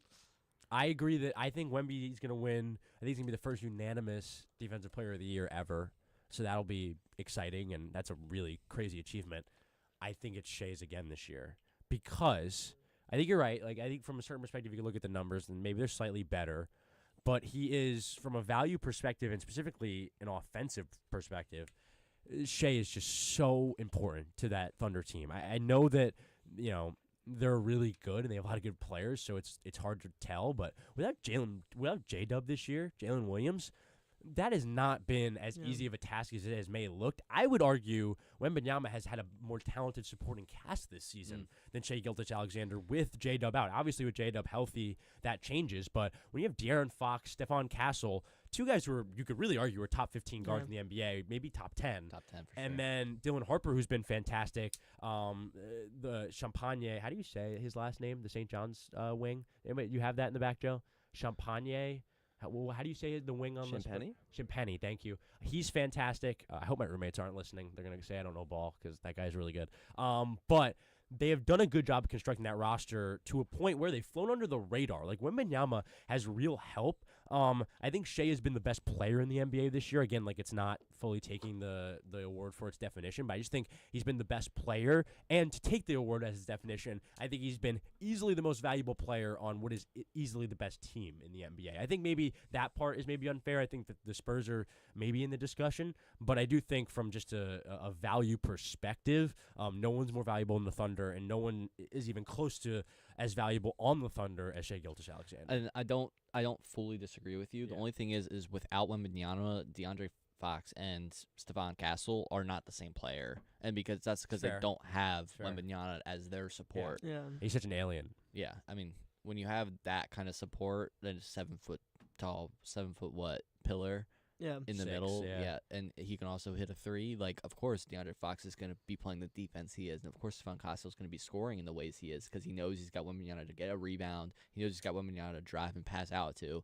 Like, multifaceted players like Wembanyama, along with his height, win MVPs and go on to go into the Hall of Fame like Michael Jordan. So. And I think to say he'll get anything less than 3 MVPs would be selling him a bit short. I think Wembanyama is. I mean, did you even see him save that ball with one hand the other day and fire it into the corner like that? It's just he does stuff that I have never seen before. And I love watching them play, specifically Harper and Castle. Watched a lot of Castle at UConn. I've seen even more of Harper. I'm a Jersey kid. I watched him play in high school, watched him play at Rutgers. I just love his game. I thought he was easily the second pick last year, and I thought that he was a slam dunk option for the Spurs. I also thought the Spurs had the best draft in the NBA last year between him and getting Carter Bryant with, I think, the 9th or 10th pick that they had. Carter Bryant was the guy I wanted the Nets to get, but I think he honestly works with a team that's more in win-now mode, just an elite wing defender. And, yeah, it's kind of what the West is going to look like. San Antonio and Oklahoma City. It would be really hard-pressed for me to think any other team sneaks through. I have a big Laker fan as a roommate, and they've played really well recently, so I think I've been talked into maybe thinking they're on that level, but it's hard to think anyone's on the level of those two teams. And even on the other side, you look at Celtics, Knicks, and then you kind of look at those teams like Detroit and Charlotte. They're fun, but when you think about contenders, it has to be 4 teams or less. I feel like. When you think about contenders, it's fully faceted teams. It's teams that score. It's teams that play defense. It's teams that pass the ball. I think have had success and experience, you know what I mean? Yeah, and win games they're supposed to win, which the Spurs the Thunder do. had to lose. Like the Thunder didn't just win their first one. Like they had lost year after year after year and then got it last year. Oh, absolutely. Yeah. But, yeah, I mean, I think it's going to be an interesting landscape. I don't know if we've had as stacked of NBA teams. To your point with how bad the league is at its bottom, I don't know if the top of the league has ever been better, and it's going to be a really fun playoffs. We're going to take a little break here. The NBA has been fun. That was kind of covering our first hour. After this, we're going to get into a little bit of college basketball. That's really been where my mind is. I was locked in on the games last night. Love to talk that. And we'll get into some baseball and wrap it up with some hockey in the last hour after that as well. It's been a really good time. We'll be right back with One-on-One.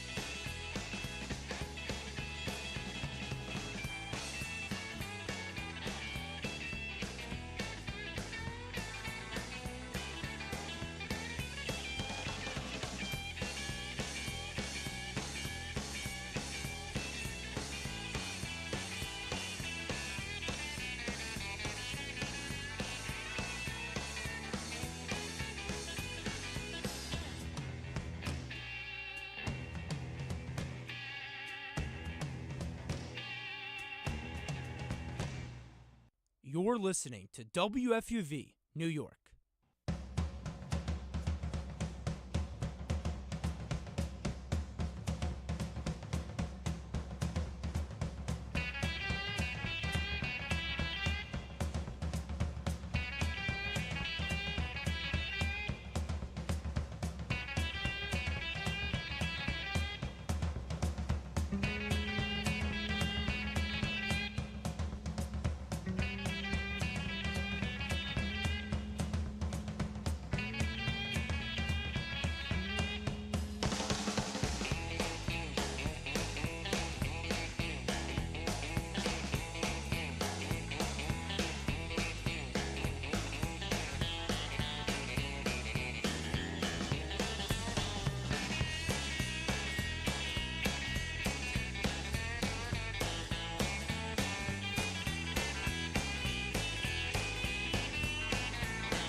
Welcome back to One on One.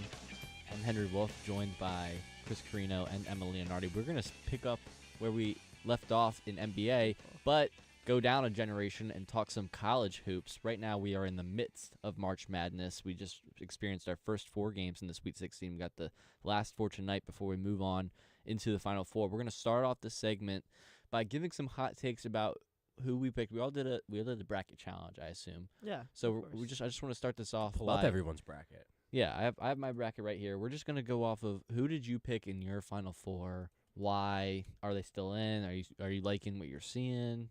So Emma, starting with you. So I would like to say that all of my Final Four teams are still in. Wow, that's impressive. Isn't that really impressive? And I feel like we're definitely gonna get into this, Henry, because we did get into this a little bit pre-show. But I had Duke, Illinois, Purdue, and Michigan. UMich. Yeah. And go on. I know you're gonna be like, I was gonna beat Illinois, but I have to believe in it. For the record, 5th in our FUV pool currently. Oh, of yeah, 26 5th. people. Yeah, that's impressive. We have a little running tab of everybody's. Noah Fernandez just destroying the competition. I was actually so mad because yesterday, 98%. What? I picked Michigan State to win over. Who was it? Oh my God, why am I blanking? Michigan State over UConn, right? UConn. Oh my God, UConn. I was literally wearing UConn pajama pants too. That's really embarrassing for me. But yes, Michigan State over UConn, and then they couldn't pull it out, and that was just really annoying for me because I would have been first in our bracket challenge. Yeah. So I had Michigan State winning it all. I liked how good they looked in the last few games of the season. Like I thought they could, it's March Madness. I like to take a team that nobody picks because. It's a little more fun was that it? Way. Michigan State. I thought you said Michigan. Michigan State. No. Michigan State. Great game last night. I had Michigan State over Illinois in my Final Four, and then I had Arizona and Iowa State, but Iowa State just lost to Tennessee, which to my roommate Thomas Tisdale is very happy about. Tennessee making it this far is impressive for a 6th seed. I think they have a really terrible stretch of seeds to play against. They beat Virginia. And they beat Miami, Ohio, which I think a lot of people did expect, or a lot of people didn't expect. But really impressive last night. Yeah, they look really, really strong. I took Iowa State. Also, over those uniforms. I mean, come on. Yeah, I just love creamsicle. The color I mean, come on. It's just the color orange is just the best color. I feel like I also was the only person on the planet who didn't have Arizona in their Final Four. Yeah. That might have been a mistake. I made the mistake this year making multiple brackets. I really need to stop doing. You got to stick to one. You got to stick to one. Yeah, that's a good consensus, and I agree with it. In my family bracket, I have Arizona winning it all, and they look absolutely dominant. I thought Arkansas was a feisty team, and the way Arizona put them down was kind of humiliating. I feel like Arizona's going to win for sure. But Chris, who's your Final Four? Yeah, I haven't had I've had a bad run of it. I'm 28%. I went one bracket this year. I didn't want to complicate myself, so I just made one. I had Arkansas, Michigan, Florida, and St. John's, so I'm in trouble. Oh, wow. That should have done better. It should have. Michigan's bracket I've done well because I picked the 1 seed. But aside from that, well, yes, it's been a struggle. It hasn't been good. My Tar Heels set a bad tone for me to start the tournament because I didn't even care that my pick was wrong, but the fact that they were bounced by an A10 team, the vibes were just bad from the beginning. And St. John's not beating Duke last night. I mean, I can't believe that didn't happen. You want to hear something that might make you feel better? Yeah. I had Wisconsin going to the Elite Eight. Yeah, that's not good. Was that? No. Why was that? Why'd you do that? Oh, my dad went to Wisconsin. Got it. I was like, a basketball. I was like, I'm putting my faith into Wisconsin, and then they got first game too. Yeah, or like one of the first. Were you immediately like, oh no? I was like, and this is like why you have to go based on strategy sometimes, or a lot of the times. But I feel like March Madness also there's like that thing where it's there's like madness.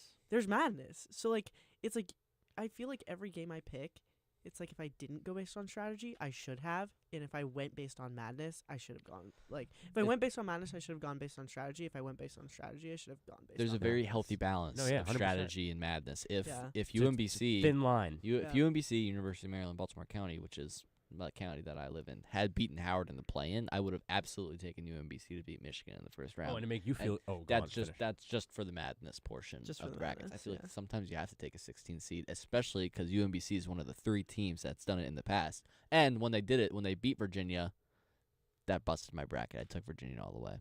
You know, fun fact.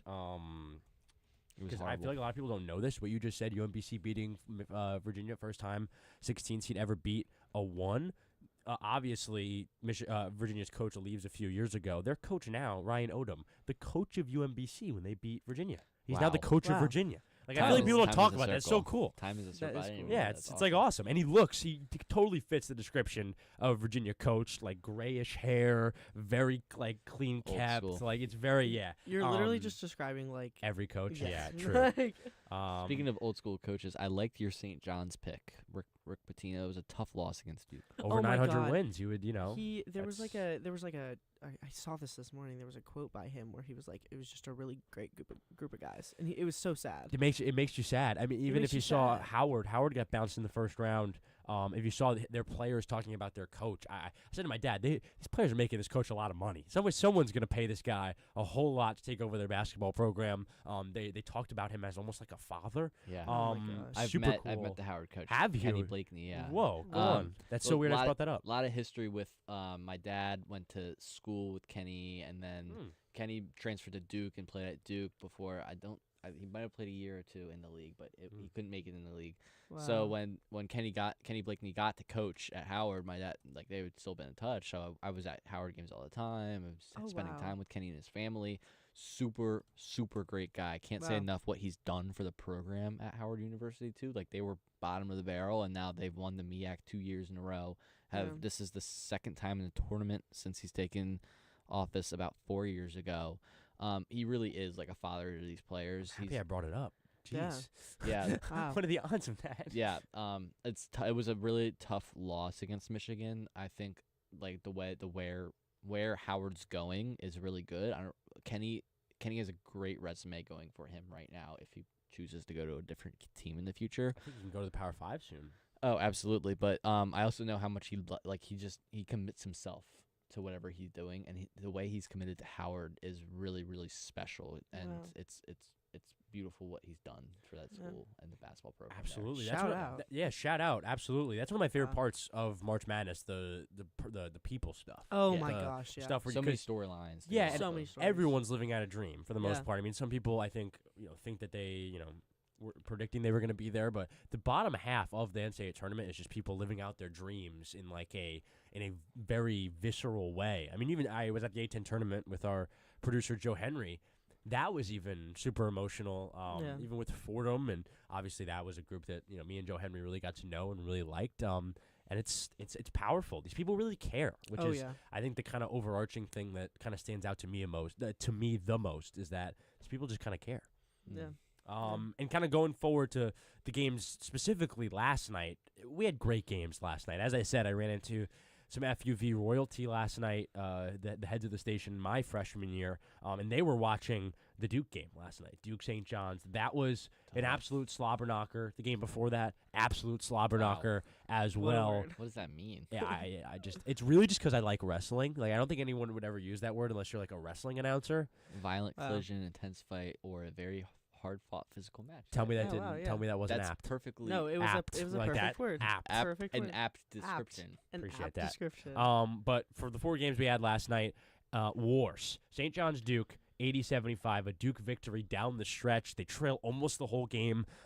Their stars show why they're stars down the stretch and win them that one. Michigan, that's the best team in the country. I'm sorry. They beat Alabama 90-77.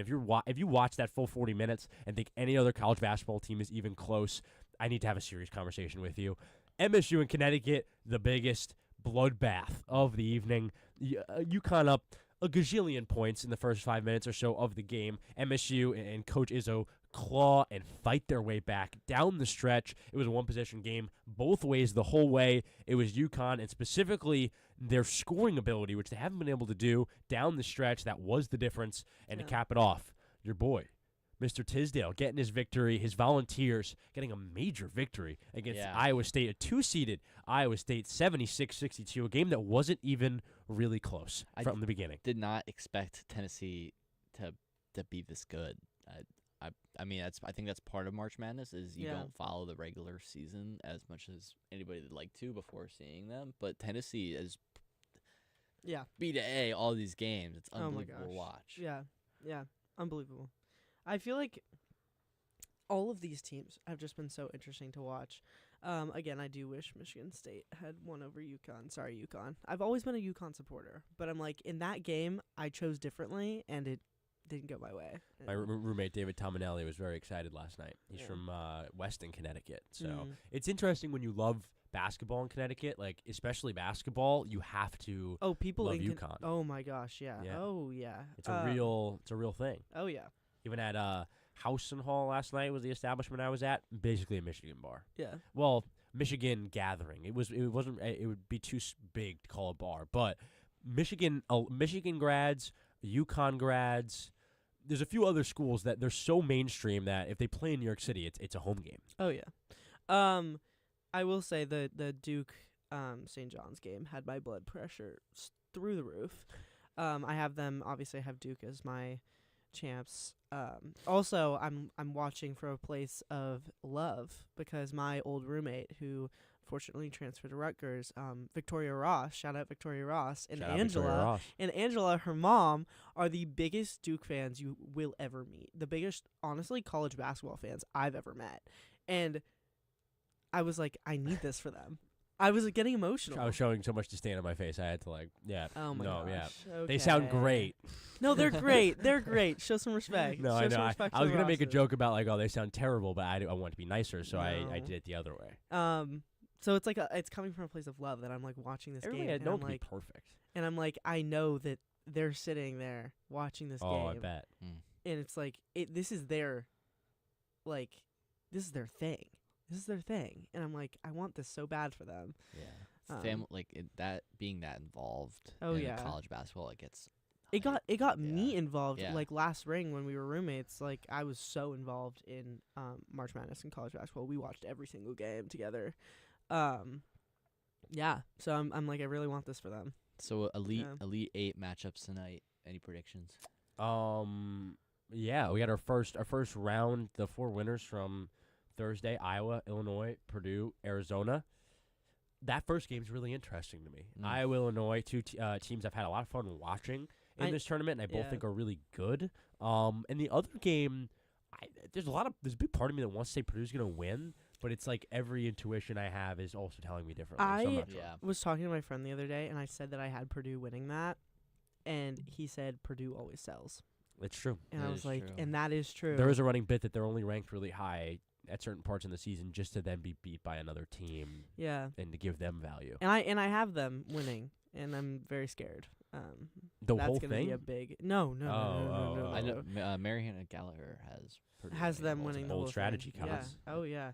But they are a very feisty team, I will say, and Arizona's I'd say they have a very traditional play style. They know how to score. They know how to play defense. It's going to be a good matchup, but I just see Arizona coming out on top. Yeah, I feel they have to. Unless they way underestimate Purdue and Purdue shoots them out of the water, they have to come out on top. I actually have a little story about Arizona. When I was in over spring break, my mother and I went to Colorado. Oh wow! And during our very brief stay in Boulder, Colorado University, stationed in Boulder, was playing Arizona that night, and I was like, Arizona's a really good team. Should I go? I was my mom's like, I'm not going. If you want to go, you have to Uber. I'm like, such a hassle. I just have to hope Arizona doesn't win the whole thing now, or else I'm gonna low-key hate myself for not going to see that game. And they are good. I'm a hater, They're specifically good. of those West Coast teams. I'm just well, they play on the West Coast. They're not going to win. They're good. Obviously, Cole Pete, I think, is maybe slightly overrated. He's their NBA context kind of guy, the guy you'll see at the next level. Yeah. Jaden Bradley is insane. He beat out AJ DeBansta for Big 12 Player of the Year. He was fantastic in the Big 12 tournament. Hit the winner in the championship game to win them the Big 12. He is a gamer. They are so deep. I love their coach. Would love him in Chapel Hill possibly because he was asked about it the other day, Henry, and he said a lot of words, a lot of big words. One I didn't hear. No. So we'll see. Iowa State coach and Iowa coaches have both sort of said to UNC is not on their radar. And in the other game, I think it's a great coaching matchup. Coach Brad Underwood versus Coach McCullum, two coaches that have maybe been due for a long time, specifically Underwood, and either of them will get a chance at something really special against Duke, right? Would it be Duke? The winner of in the Final Four. The winner of Arizona Purdue would play the winner of Michigan Tennessee. So it'd be Duke, yeah. Duke if they win tomorrow. If they win, I don't know. Yeah. UConn's tough to beat. I didn't think UConn would be as good. Don't say if they win. Don't say if they win. I did see someone say, I don't even know I can't even imagine what Danny Hurley's going to be like with Duke's whistle, because Duke's whistle in this tournament has been ridiculous. Yeah. And Danny Hurley might, like ball boys, stay clear. What Dan Hurley said about like firing his whole staff and all that, it really rubbed me the wrong way, and I think that's kind of where that was Willard from Nova. Excuse me. Yeah. That's good then that Nova wasn't. No, and I wouldn't even correct you, but Hurley's very cool with his staff. Kamani Young, who was on the short list of Fordham coaches in the offseason last year, didn't end up getting him, and Bill Murray's son is also on the staff. The Ghostbuster. Wow.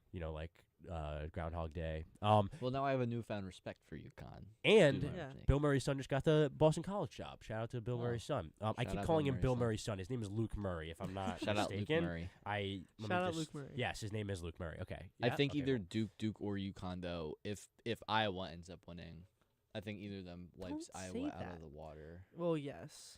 And I do think Iowa obviously made that big statement against Florida, but for a first-year coach in McCullum, getting to a program, completely turning it around, it has Signetti vibes. People have compared it, but he's way younger than Signetti, and he's had a similar level of success. I mean, Florida game was close, but that Florida team is talented, man. Yeah, and I a lot of people I know had Florida going back-to-back. Oh, my gosh. Iowa ruined a lot shout of out to brackets. one Grace McCarron who had them as her champs. Shout out Grace McCarron. Who had Florida as her champs and is now at the bottom of our pool.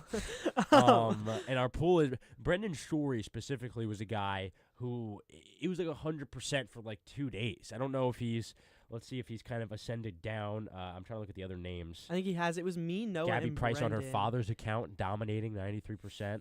Will Price. Price just taking the FUV pool by storm. Toward the bottom of the list is where it gets a little scary. Judy Batista really not having a good go of it. She should. Hey, don't say Judy Batista. I was love going Judy to make Batista. a joke about how she should stick to football, but it's obviously not her doing the bracket, so I'm not like if she made the bracket, that'd be mean for me to say, but it's Grace. So true. That would have been a great joke. And I'm so sure, sorry, I I'm cut sure you off. Before no, you I would have. I had to defend. I have so much respect for Judy. I don't even think I would have gotten it out. I had to defend my girl Judy. And shout out Ryan Deptula picking St. Louis in our pool as well. I noticed that. That's good stuff right there. Shout out the A10. Any final closing thoughts? How about a natty winner quickly?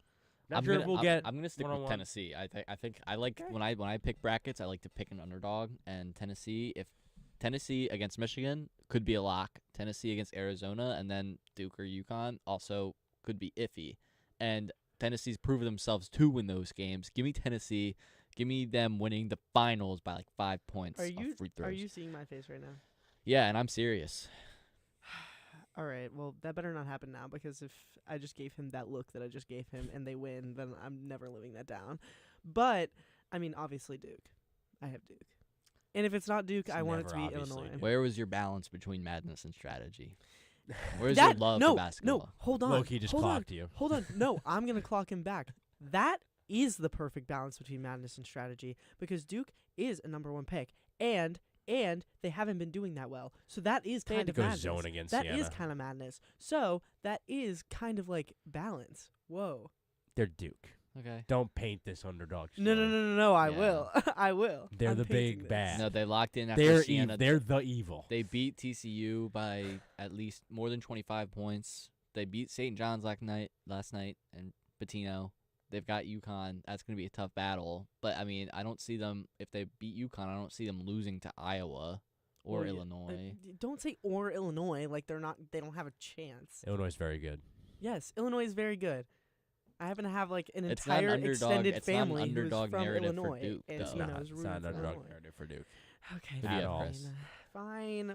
Michigan. They're easily the best team in the country. They're just they're built like a national champion. I think they might even be better than those two UConn teams that went back to back. My roommate said that last night.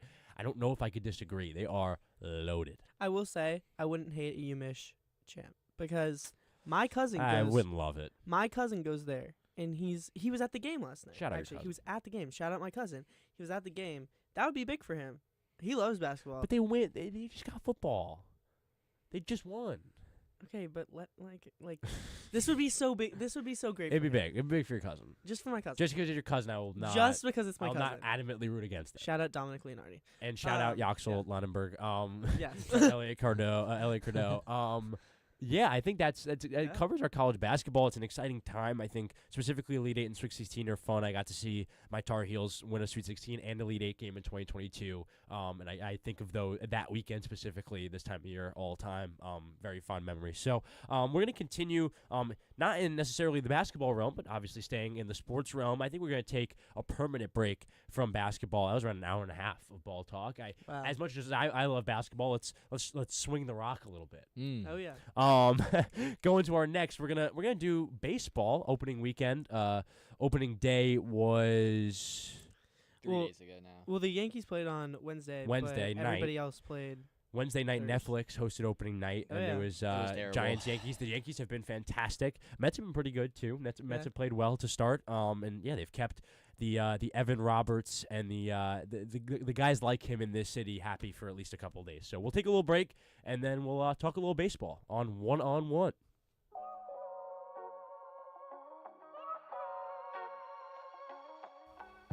Hi, I'm Mary Hawthorne, one of your hosts on WFUV's tennis podcast, Cross the Line. From breakdowns of majors to courtside U.S. Open coverage, we've got you covered on all things tennis from the ATP and WTA. Tune in to weekly episodes of Cross the Line on YouTube and featured segments on One-on-One. Cross the Line, WFUV's home court for tennis.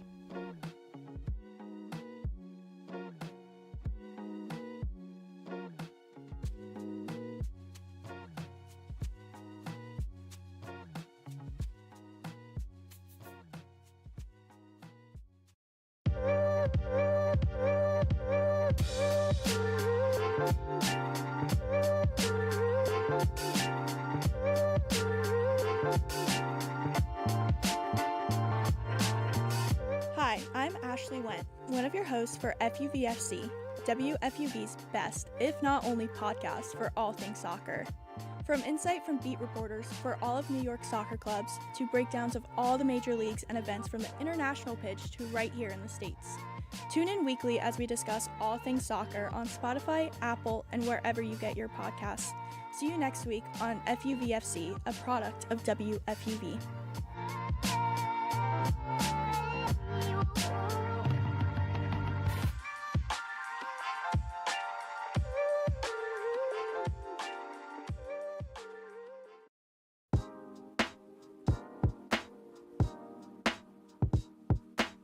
Hey sports fans, it's Bobby C. I'm the sports director here at WFUV. From live broadcasts of Fordham Athletics to coverage of all the professional sports teams in the NYC, we've got everything a sports fan could ask for. Like talking sports? Check out One-on-One, New York's longest-running sports call-in show, as well as our diverse collection of podcasts. If you're a Fordham student interested in joining our program, feel free to shoot me an email, bobbyc@wfuv.org. And as always, thank you to all of our listeners who support us every week. 90.7 FM is the home of WFUV Sports.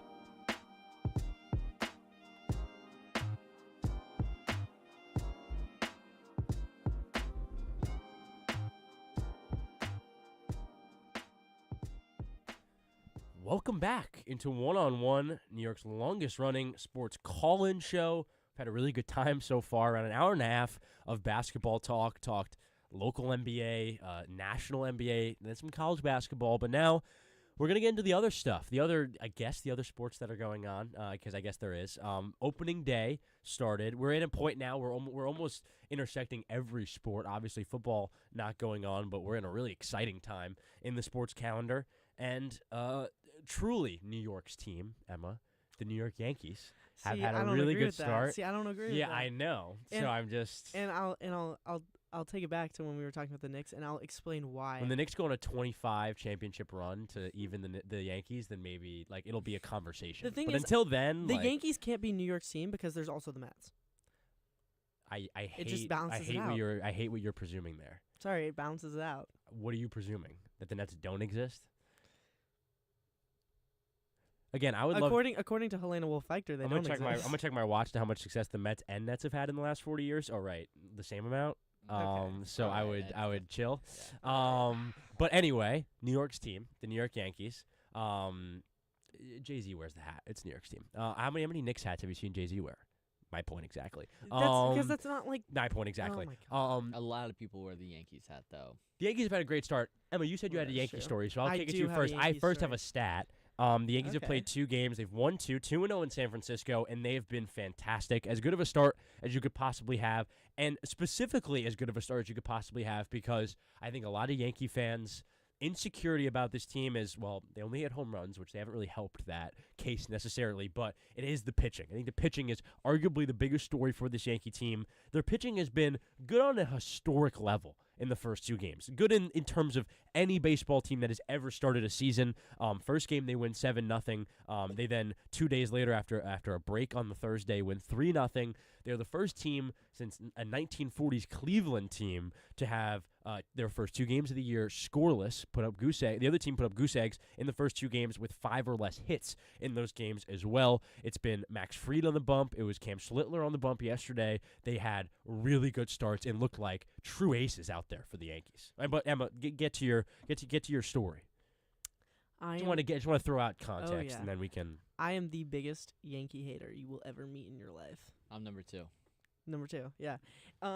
Specifically Aaron Judge. I hate the guy. I have a fun stat. He I struck out hate 4 I times. wish you could have picked a more disagreeable topic, because I'm kind of with you. Are you serious? Like not. All right, Okay, all right, okay, all but right, my all right, story- all right. I have to. No, I'm not. We I'm shouldn't not with shame- you. we I'm not shouldn't with shame the you. Yankees. Okay. But I am not this. Yes, we should. I'm not this fanboy of 99 that maybe everybody else is necessarily. I'm not this. I don't see him the way you see Soto. Is maybe more what I'm saying. He's not the savior. I don't see Soto as the savior. Why? He is. He's just not. Okay. Do you think that there was significant difference in how the Mets played? There was difference in how the Mets played once Soto got to the team, but do you think that there was as much was predicted? I don't think that's. No. I think that's the sport. I don't think that's on him. Mm. Like, what is he supposed to? He had like 40 home runs last year. Okay, can I get to my story about Aaron Judge? Or let's keep trashing Juan Soto. That's no, fun. No. Let's keep trashing Aaron Judge. Let me explain why, and I think you'll agree with me. And I have to after you. Talk about I mine. have been hit by a ball by Aaron Judge. Have you now? When he was in the minors, because I am a Charleston River Dogs fan. Cool. And he was back on the River Dogs in 2014, and I went to a game and I got hit by a ball. Turns out it was his ball. And I've hated him ever since. Because of it was purposeful. It was malicious. Yeah, it was malicious. I have a foul ball story too. I also think that he follows me around. Like genuinely. Go on. I honestly, and you're gonna be like, no, he doesn't. No, he doesn't. He was on the Yankees before you. Aaron Judge doesn't follow me around. He was on the Yankees before you came to New York. No. I've been coming to New York since I was about 5 years old because my mom's best friend lived in Queens, by the way. Okay. Lived in Queens. We would come visit her all the time. Was very familiar with the 7 train. Before I was even a Mets fan, and so I was, a part New Yorker even before he was. But so what does that have to do with Aaron Judge? This has to do with everything with Aaron Judge. Okay. I have been going You to sound like me talking about Kyrie Irving. Go on. and sure. I have been going to South Carolina for vacation with my family since before he was even in the minors. Okay. Keep that in mind. He goes to the Charleston River Dogs. I'm already a fan of the Charleston River Dogs. And Right. I didn't actually know this at the time. Like, I didn't clock that it was him. I actually only clocked this last year, which I'll talk about that later. Got it. But you're using it as a point of why you hate him, even though you didn't yes. even realize. That's what? No. Okay, so, but I hate him anyway because he's just awful, and I hate him. My mom got hit in the thigh with a foul ball at a Staten Island Yankee game one time. She had the bruise for like 2 years. Was it by him? What? No, but you could see the seams in her. Like you could see the seams of the ball. It was crazy. Oh, yeah. Did It she was try to catch it? No, but funny enough, one of the better story. This is a story my dad always regurgitates. We were on the phone on the other side of the stadium. Anyone's ever been to Staten Island Yankees? That doesn't exist anymore, but it's great. And we're on the other side of the stadium. We were on the phone with my mom talking about what she wanted from the concession, and she yells on the she's like we see a foul ball go near them. My dad's like, "Oh, ball's going by you guys," and then we just hear like a loud like "ow" on the phone, and we were like, what was that? And then we went back, and she got the ball, or maybe she didn't get the ball, but a massive ball-sized black and blue on her thigh. So that reminded me of what you said. My dislike of Judge, and let me just get into that quickly, is I think it's unfair to him, but there is the Jeter-Judge comparison thing gets to me. Whoa, I also hate Jeter. Never Jeter. seen a Jeter-Judge comparison. You haven't? No, because Judge is just way better. Are you living under a rock? Why would we compare Jeter to Judge? Oh, Chris is leaving. Oh, Chris is out. Are you serious? Jeter is not better than Judge. Wow. All right, well. Okay. I mean, I'm gonna finish my Judge story, but basically, I just hate Judge because he hit me with the ball, and then also because I decided I was going to college, and then all the stuff with the Yankees, and I'm a Mets fan, and yeah. Anyway, that's the end of my story. I'm gonna pull up some side by side stats here of these two. My family is a Jeter hater, so I also hate the Yankees because of that. Because I mean, it's just you have to. I'm in the same boat with you. Yeah. I think okay. Great. Chris might be too when it comes to these teams. Oh, he's back. Are you a Yankees fan? Yes. Is he a Yankees fan? Henry, And these back-to-back questions are think- really getting me. You think Jeter's better than Judge? My staunch loyalty to a player that got me 5 rings as opposed to one that got me 0 is me being a Yankee fan. Yes. What are we talking about right now? So is now a good time to talk about my generational hate for Derek Jeter? No, it's the worst time to do that. You know why I hate both of these players is because I they're have awesome. so much respect for them as an Orioles players. Because every time they play against the Orioles, they manage to do the worst to us, and that's why I have a lot of hate for them. Cal Ripken would have played in the World Series if it wasn't for Derek Jeter. 96. Okay, I also just saying. think Judge has never kept the Orioles from the World Series. Ripken does have 1 ring rookie year, so. Oh, I didn't realize that. That's 83. actually really cool. Well, who was like the star of that team? It was Ripken. He won. He was the star of his team, World Series champion as a You rookie. could give it to Eddie Murray. You could give it to Rick Dempsey. Yeah, Eddie Murray was really good. Harold Baines. Same thing as you never. And this is like again just like weird baseball stuff. But Tony Gwynn and Greg Nettles have hit in the same lineup. Because Greg Nettles at the end of his career played for the Padres in '83, and the '83 Padre lineup is one of the coolest lineups of all time. I digress. I hate that comparison in every way, Henry, because it's fundamental almost to the conversation we had earlier.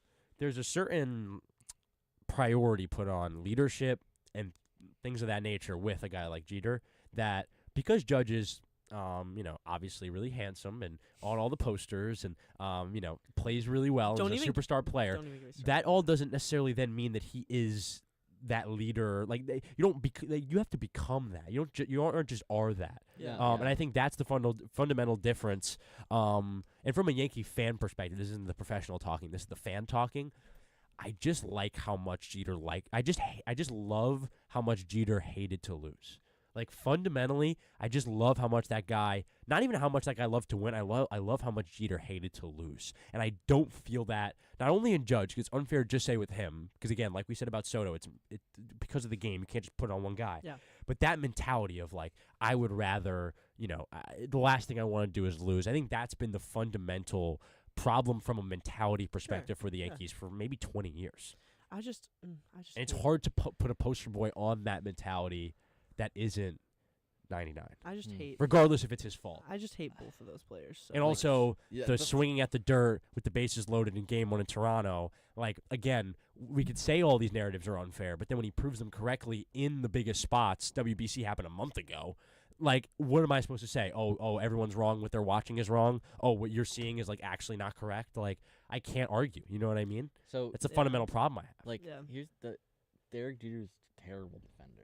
Oh my God, I'm not having this conversation right now. Oh. I'm really not having so this conversation bad right at now. It's really one of the worst takes. Like, it's just one of the worst historical baseball takes like ever. Like four such a bad highlights take. at shortstop. One was like the jump throw. One was the flip. and Aaron Judge guns What are down we people every talking day. about? That's what you're talking to me from as a Yankees fan that Derek Jeter got you 5 rings. Yeah. And Aaron Judge hasn't got you any. And I agree with you. Aaron Judge is not a leader. When it comes to being a baseball player, it's a very individual sport. Yeah. And Aaron Judge, much better bat than Derek Jeter. Maybe not the best. Maybe not the same. Judge plus. has a much better bat than any person in history except for Shohei Ohtani. Okay, Like, so but everyone there we knows. go. Like, He's but better then than most Yankees. But then. that's what the argument I'm supposed to have right now. That Jeter's a better bat. Like Well, everyone knows that. Why can't we also bring in the defensive stats into this too? Because that makes a full baseball player. But Jeter is a real like that's you're saying like he has the most errors ever. It's like he played 2,000 baseball games. Like it's not. If you look at his averages on errors and things of that nature, the stats are not that bad.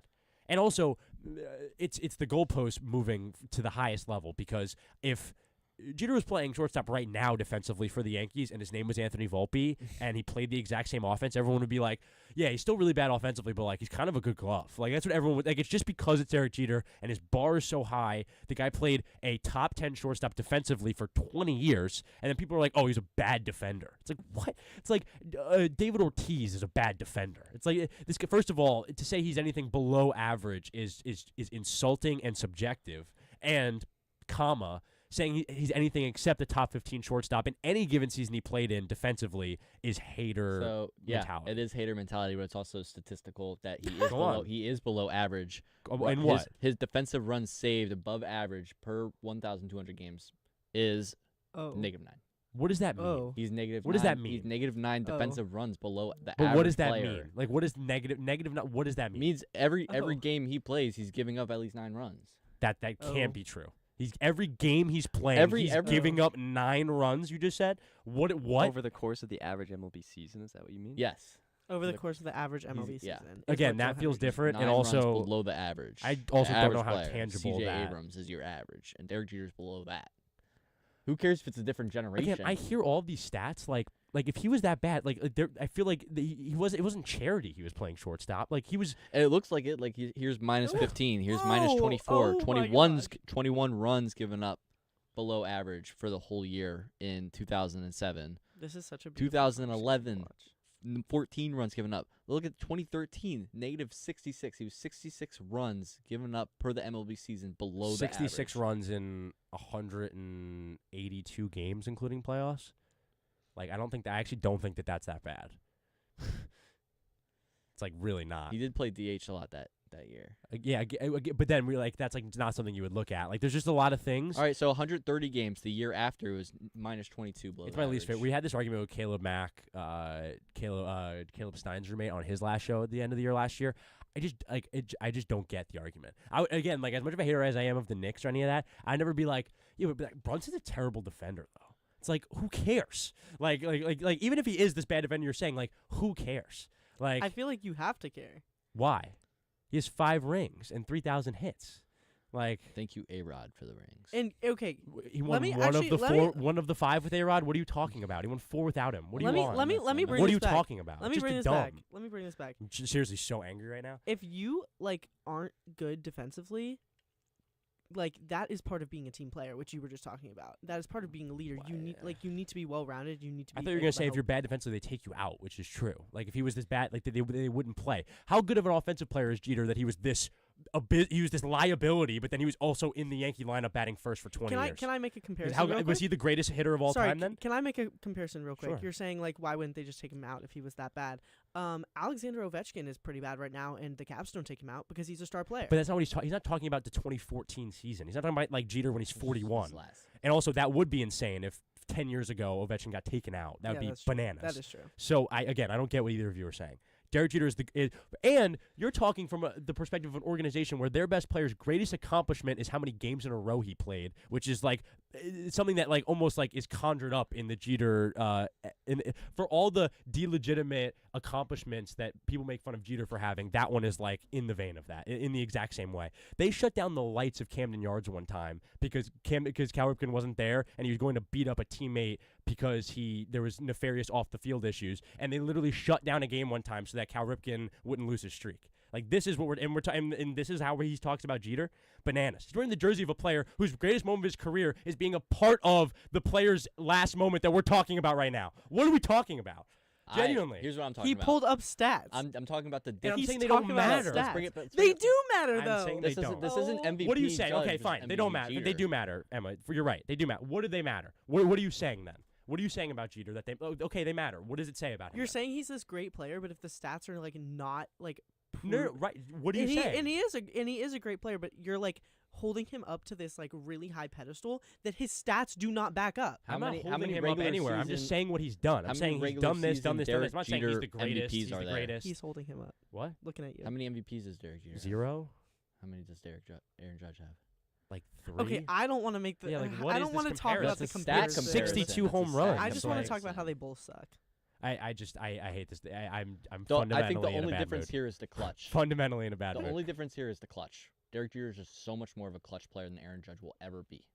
Like That's yeah. that's why there's more rings in Derek Jeter's pocket. Yeah. Well, there's other reasons, but yeah. Okay.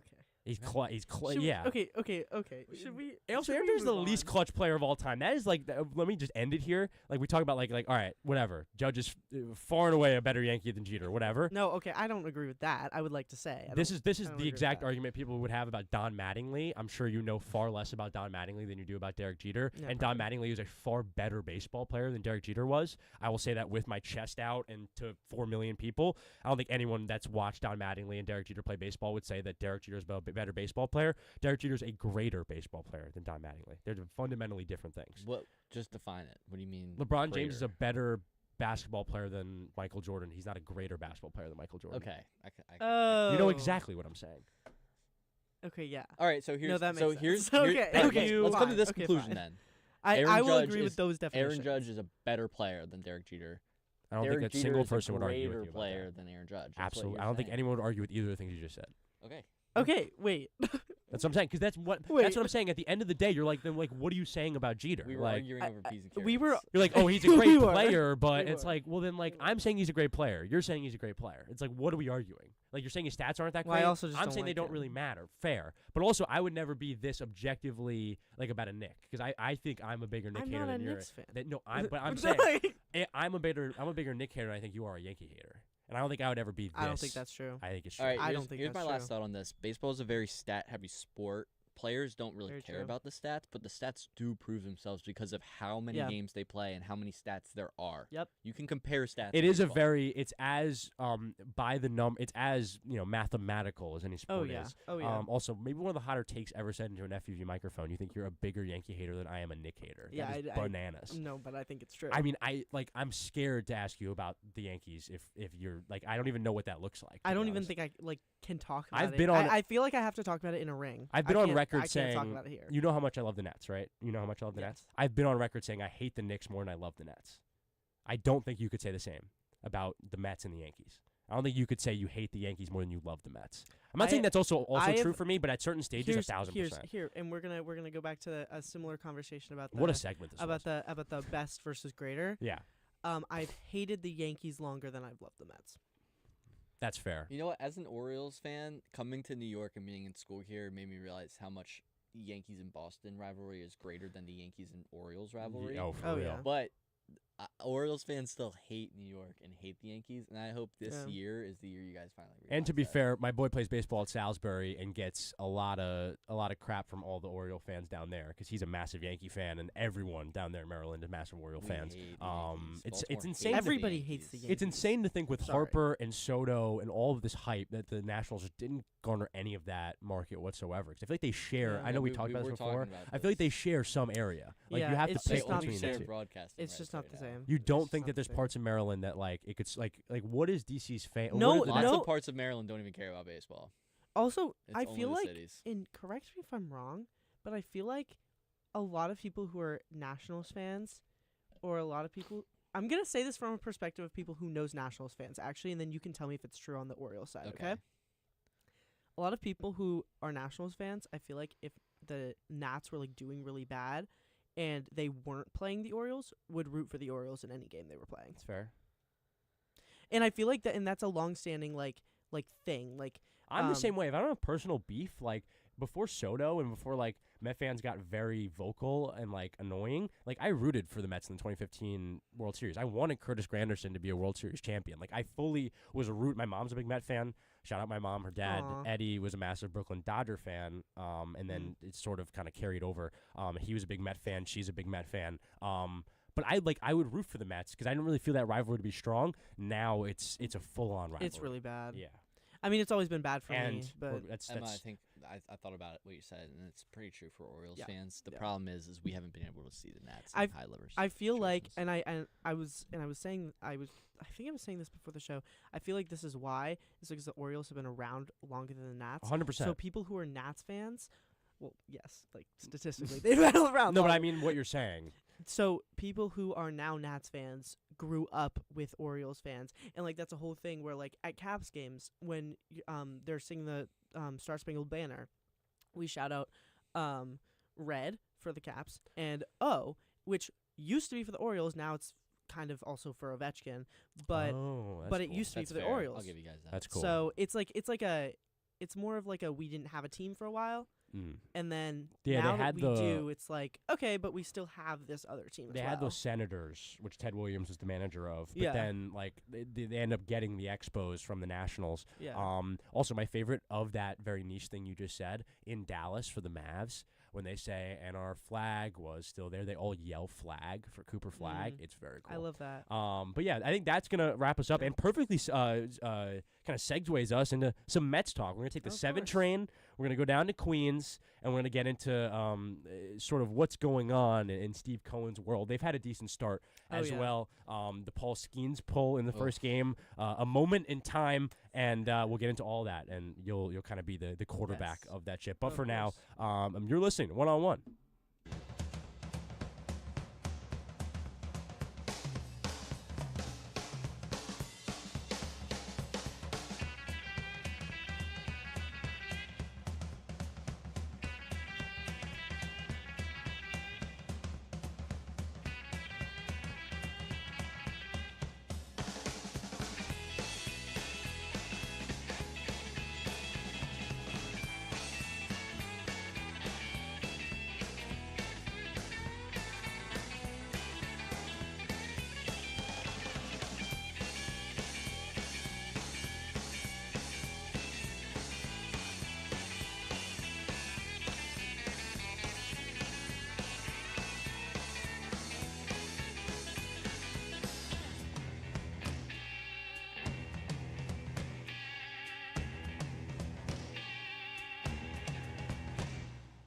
You're listening to WFUV, New York.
Race fans, start your engines for another edition of IndyCar Weekly on WFUV. I'm Bobby C. with Mary Hannah Gallagher and Aaron McAtee as we discuss the fastest racing on earth, IndyCar, where life begins at 220 miles per hour.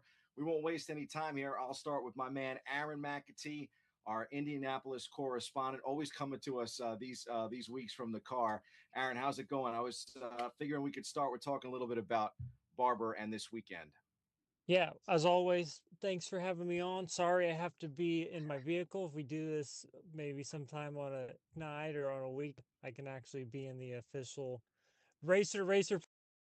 But yeah, no, Barber's a great track. I've been to Barber one time. It's like a country club. For racing. They have an amazing museum. If anyone ever has the opportunity to go there, I would go there to the race and also to the museum. It's a great museum. The track, like it says, like country club. I'll talk about the racing here in a second, but the track is just a really cool track, and it's too cool not to talk about. I mean, everything's at the track. I think remember a couple of years ago, the woman fell from the mannequin fell from the bridge. From the bridge. Yeah. And I mean, there's all kinds of cool little artifacts there. Bigfoot's even in the middle of the track, and we know I like Bigfoot. So there's even a Bigfoot at the track. So there you go. But yeah, I mean, I think my initial, I mean, obviously Pelot's gonna be fast. He's been fast. I think some people argue, well, he's not going to dominate this year, but it's still early on in the season. I think Barber will be. I mean, he could easily win Barber along. Will Power. I think Will Power's proving that he's getting up to speed in an Andretti car. So, he's won at Barber. I'm looking at this now. He's won at Barber twice. And then he's had a couple of runner-ups. So, fast as Will Power's been this year, I would definitely not be shocked if he won a Barber. So that would be my pick, Will Power. If we're talking about sleepers, I was just looking. It's really interesting. Scott Dixon has never won at Barber Motorsports Park, which I did not know. So he's probably due to win this year, and definitely due to win a Barber. So Mary Hannah, that would be my pick. Yeah, how about your favorites for Barber this weekend in Alabama? Well, for this track, I really think that Pelot obviously has a great chance out there. I mean, he's the gold standard for Barber, the defending race winner. So I think we can't count him out, obviously. But I have a really good feeling about Will Power this weekend. I think he has a really big kind of redemption arc coming up. He power led 81 of the 90 laps last year. So I only think, given kind of the way that he's been performing this year, hopefully that will go up, as it was really just a mishap, I think, last year that cost him that win. So hopefully in his first season with this new Andretti car, he's really hungry to prove that he can still dominate there. I totally agree. Both of you with some great perspective. I found this interesting stat here about Alex Pelot. 15 of his 20 race wins in the series have come on permanent road courses, including 2 wins at Barber in 2021. And then obviously last year, Aaron brings up the fact that Will Power, a 2-time champion in there as well. I know Joseph Newgarden actually won twice at Barber with 2 different teams, which I think is interesting. But that was a bit ago. So you have a couple of drivers, some veterans, including Alex Pelot, that have had a lot of success there. Mary Hannah and I got a chance to catch up with Will Power earlier this week to preview Barber. Here's a look at Will Power's thoughts on the upcoming race. It's true. Like, you spend a lot of time at that track over the years, but so has everyone else. So the little details do matter. It's you definitely get down to very fine details and different lines you can take and how you approach the track. I feel like I know it well now. I know how to extract time. It's a matter of because it's a new sort of team car, I don't quite know how that car will feel there, but it probably makes it a little easier because I know so many details about the track and how to be fast there. Because I was very quick there last year, so it'll be more about me giving good feedback to the team to get ourselves in a good window with car setup. So Will Power right now, Aaron McEntee is about, I'd say still in the thick of things. As you mentioned, only 3 races in, but he's currently 12th in the standings, a bit behind our leader right now, Kyle Kirkwood, and then, of course, our defending champion, Alex Palou. 14 of the next 18 weeks we'll see cars on the track. We're just about to get into the month of April, which means the month of May is right behind things. The Indy 500 coming up pretty soon. Your thoughts on this stretch and how important it is for the veterans to maybe, get things going. You see other drivers like Alexander Rossi currently in 10th and also maybe a threat for the championship at this point. Yeah, I mean, I think it's, it's just like really every year. I don't know if it's as much anymore. It seems like, just because a driver's really competitive at the beginning of the year doesn't necessarily mean they're going to be competitive at the 500. And I say that because, I mean, obviously all this matter, but the race that people remember is the Indy 500. So I think Barber is a good opportunity for, someone like Will Power to continue getting acclimated with this team, leading into the race that, people care about the most, which is obviously the Indianapolis 500.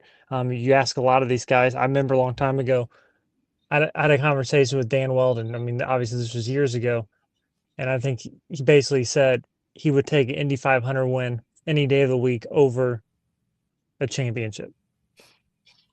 And not everyone's like that, but I think it's an important point. Yeah, no, of course. Biggest race of the year, but you get a lot of great races on the calendar, Aaron, leading into things. And figure we could also talk a little bit, you talk about champions, but wanted to give your company a shout out, Race 92. I thought it was pretty cool this week that she kind of went a little viral with Al Unser Jr. You could talk a little bit about the current trend on social media. Yeah, no, I appreciate that. There's like this 90s trend going on Instagram. It's like, what were you like? It's I think kind of started like, Dad, what were you like in the 90s? But it's kind of turned into just, just anyone really. Like, what were you like in the 90s? And they're playing Iris by the Goo Goo Dolls. So, I have Race 92 with a clothing brand, really specializing in vintage, really 90s feel. Obviously, it's called Race 92. It's actually the year I was born, a year my business partner was born as well. So that's kind of why it's called that. But we have a couple. We've had a deal with Roberto Guerrero. Obviously, we have a deal with that Junior now. We did some shirts for Bobby Unser as well. So it's really your chance to get kind of shirts that look like they were from the 90s, but brand new. So that's kind of I'm kind of coming up with some new designs for maybe bringing back some older inspired designs as well that were Al Unser Jr. shirts back in the day, bringing those back in for May. And so I thought about marketing, branding, and obviously this whole 90s trend really fit with Al Unser Jr. because he obviously was if one of the most, if not the most dominant IndyCar driver in the 90s. So it only made sense that, this video would make some sense to do. So I did it. I included video instead of the pictures, which I thought was a cool twist. And yeah, it kind of blew up a little bit on Instagram. I obviously got Al involved and they retweeted it or reposted on Instagram. And I think it's good. It was good promotion for the brand. And I mean, just like I said, probably the most, one of the best, not just one of the most dominant drivers in the 90s, one of the greatest IndyCar drivers of all time. Mary Hannah, I figured this is a good segue for us because the IndyCar series, now that it's partnered up with Fox the last 2 years, has really done a much better job of increasing their marketing efforts. I don't know if both of you got a chance to see the new docuseries that they have All In on YouTube, but 2 episodes in, it's great. Obviously a little shorter than some of the other docuseries that they've done the last few years, including the 100 Days to Indy. But I really enjoyed it and wanted to get your thoughts, Mary Hannah, on how IndyCar is doing, hopefully an improved job in some of the marketing. I know some people are still saying out there right now that when it comes to motorsport and car racing, you tend to see more of a trend where you have F1 number 1, NASCAR number 2, and IndyCar number 3. But I like to think that IndyCar is coming on strong here in 2026. Yeah, I totally agree. I think that ever since IndyCar really made that segue to be on Fox, it's more of a national pride point as opposed to just something that happens really in America. But I'm a communications major, so of course I love seeing how kind of this brand grows, but I definitely think that kind of this Fox era has shown that supporters in IndyCar, it really feels like a true partner, that Fox treats the series like a major league property, which I think is so important for this company, I guess, if you want to call it that. And also just really highlighting, this is something that I've said before, but I love the way that IndyCar is becoming more of a city-based endeavor in that having like the Washington DC race that's coming up in August, having that be within the city. I know we talked about Arlington last week and how that is really partnered with some of the major league teams in that area to bring the race to the fans as opposed to bringing fans to the race. Because the only way that people are going to try something and they're going to see and be exposed to something is if it's in their face. And I love the idea of having fans really being immersed in the experience of an IndyCar race and falling in love with it as they see it right in front of them. I couldn't agree more. Aaron, any thoughts on All In and what the marketing efforts have been for the IndyCar series? Yeah, I don't think there's any shock or surprise to anyone if I say that I just feel the market, they've really struggled in the past with marketing. IndyCar really has. And Fox has definitely kind of picked up a lot of that slack, and I think Fox is doing a great job. I think there's still things IndyCar could do differently probably on their behalf. And I think they're just really leaning on Fox now to do a lot of that. But Fox is doing a great job. And I think the thing with IndyCar, Indy 500, I've had this conversation with Scott Bowie, who's my co-host on the Racer to Racer podcast. He had an interesting point a long time ago. They really need to lean. They don't really much into the history, and they're really sitting on a platform that they don't use, which is IMS Productions, which they have probably thousands of hours of footage. And you always thought that it would make sense. We have NFL films. So I think that's one thing they could probably do differently. If just to give some feedback, if I were to ever give feedback, that would probably be it. But all in all, like we said, I think Fox is doing a great. Well, closing time here on IndyCar Weekly on WFUV. I was going to try to get both a winner from Aaron McAtee and Mary Hannah for this weekend in Alabama. Will Power for the win. Two-time champion, maybe three-time champion. This time would be a first win at Andretti after so many years with Penske. Mary Hannah, what do you got for us? I have a good feeling about Scott McLaughlin this week. I think he might be able to kind of pull out from behind and win this. Going with a Penske driver, not bad. I've heard some people actually say David Malukas is a good pick as well. I'm just going to go with the champion because, I don't think anybody can beat Alex Palou, even if he didn't win last week. I mentioned it earlier, lots of success, 15 of those 20 wins, and actually 5 of his victories came on permanent road courses last year. I know last year is last year, but I still think he's the guy to beat. That's just about all the time we've got here on IndyCar Weekly. Remember, folks, when on an oval, drive fast and turn left. We'll see you here next time on IndyCar Weekly.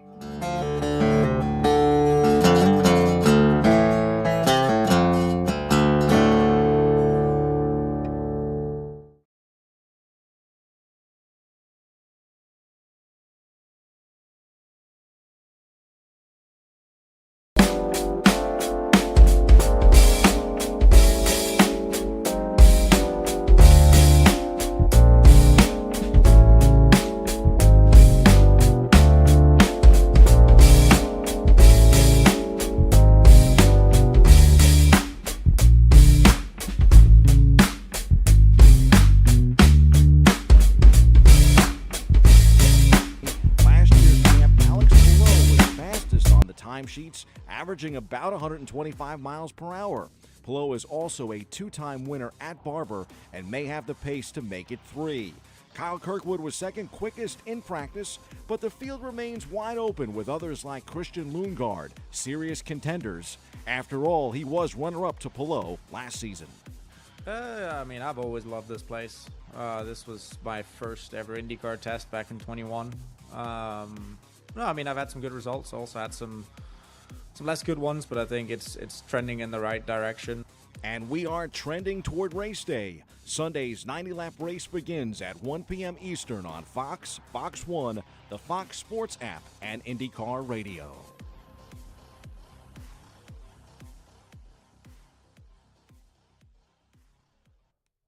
Welcome back in to One-on-One, New York's longest-running sports call-in show. We now find ourselves in the final hour of our show. We've had a really great time so far. Talked a little basketball for a while, then talked Derek Jeter, I think. I don't really think we even talked much actual Yankees. I mean, we'll get into Mets now. We had 2 games. Oh, yeah. Yeah, I mean, they went really well, though. They did go really well. We can get into Mets now, unless you want to have like a 20-minute David Wright argument or something. Kind of overrated. No. Anyway, We don't need to get into that. We really don't need to go We get don't into need to get it. into Emma.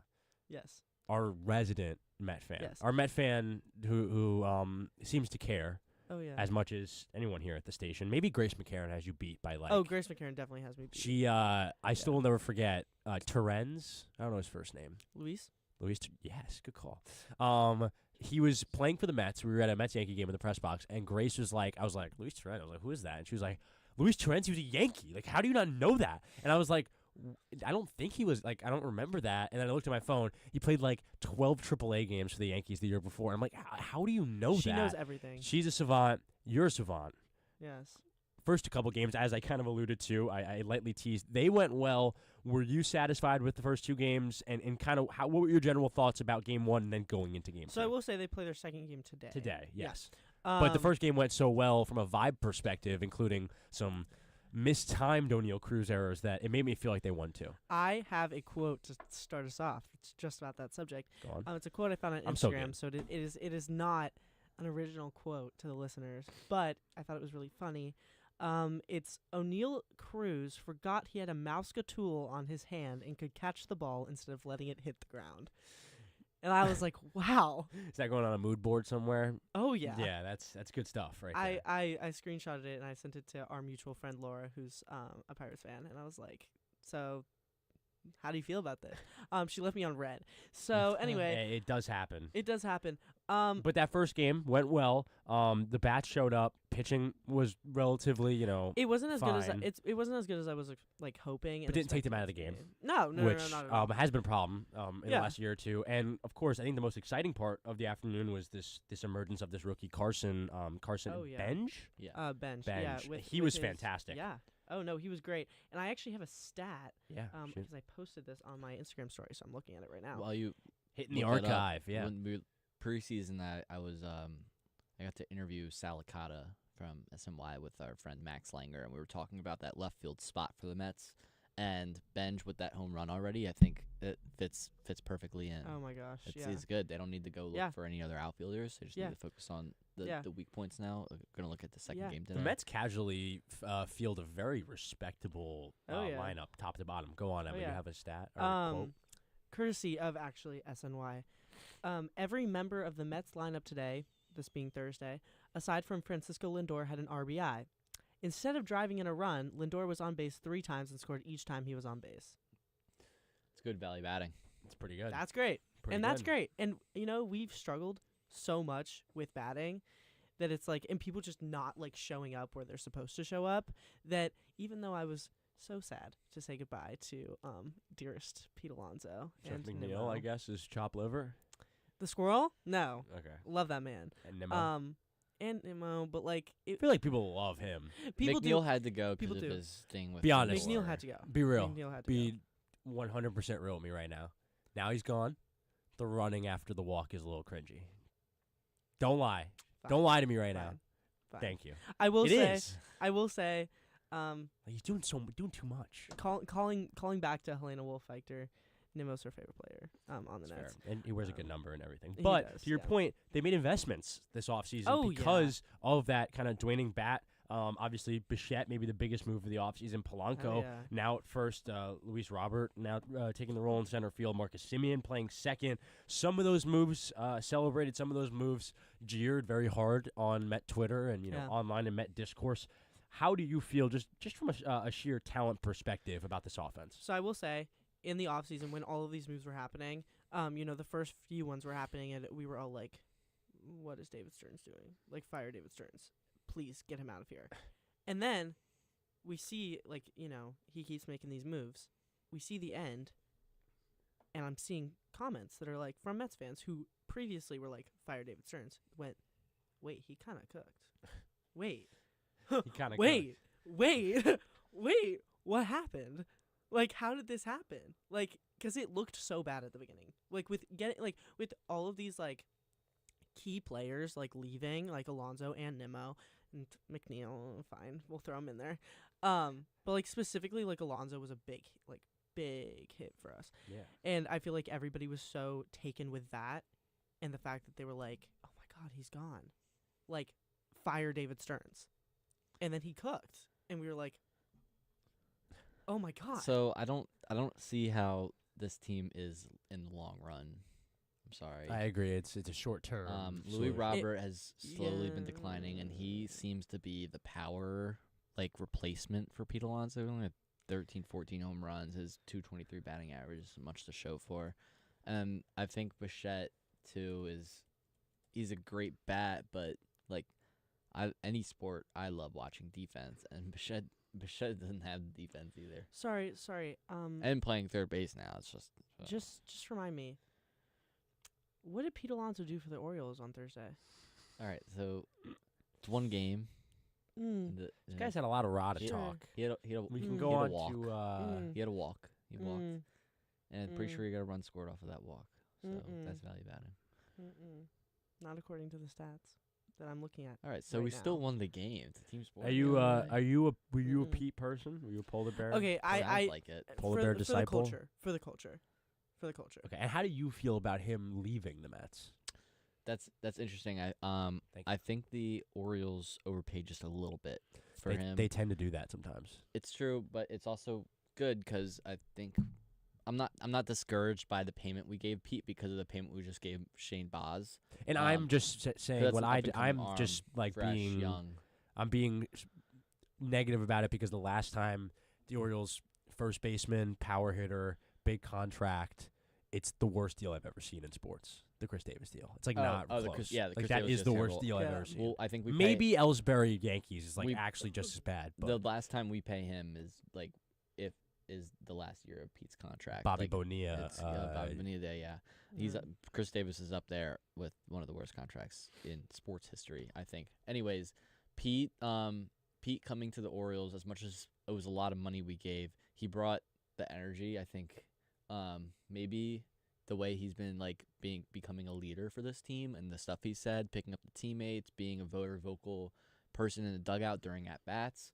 Maybe the change of scenery is going to be really, really good for his mental, and usually good mental is good for good batting. Vibes are great down there. Vibes are really good now with the bong and everything. Pete could have totally came in. Beer bong, Pete could have totally came from the Mets. That's what it is. The Mets did not have good vibes last season. I'm sorry. No, that's But he could have totally brought that energy with him, and he didn't. And I think that says a lot about his character, and he fits really well into the character of what the Baltimore Orioles stand for. And it's a young group, between Rushman and Henderson and Holiday. It just seems like a lot of guys who all kind of have high expectations on themselves individually, but all kind of are banding together to help each other out. Last year, probably do a lot for a character perspective, just how much they went through and sort of trials and tribulations that happen.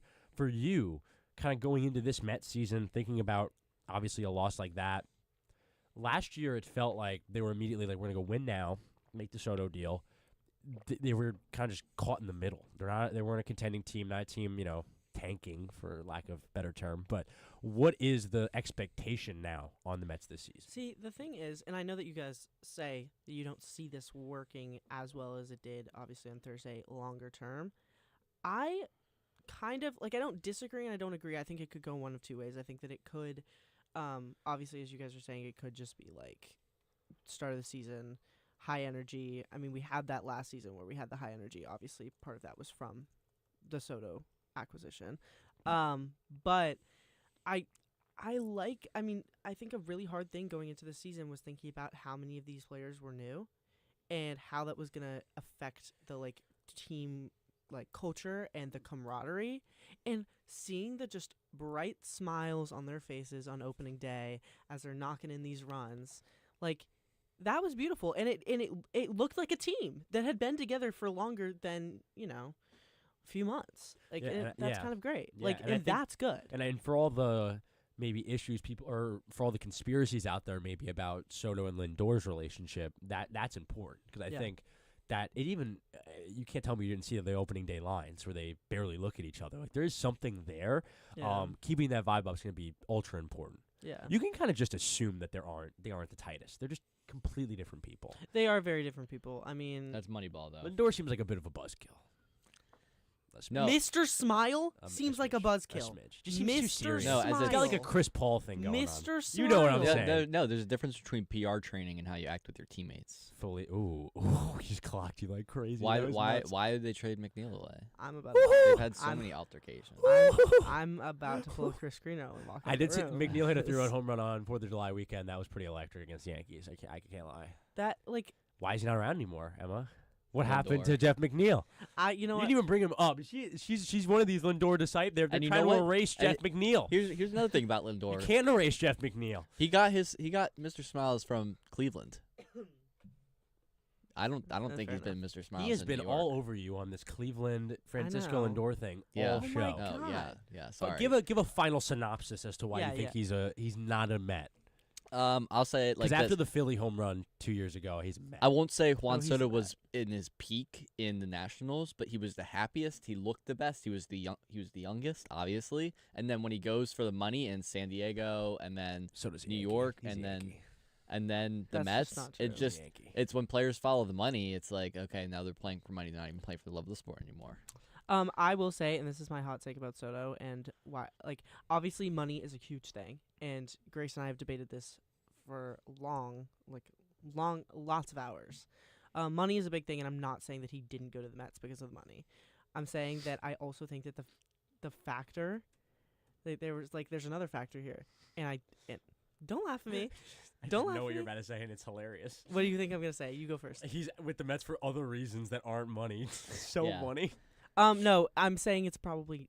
Well, no, it's definitely 95% money. But that 5%. Can we make it 99? We can make it 99. Great. We can make it 99. But I'm saying that like the best player in the city.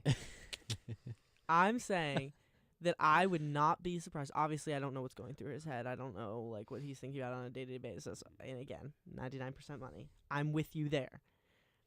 I would find it difficult for him if he continued to be on the Yankees. Like if I was him and I continued to be on the Yankees. Thank you. No, hold on, because I would find it difficult, and you know why?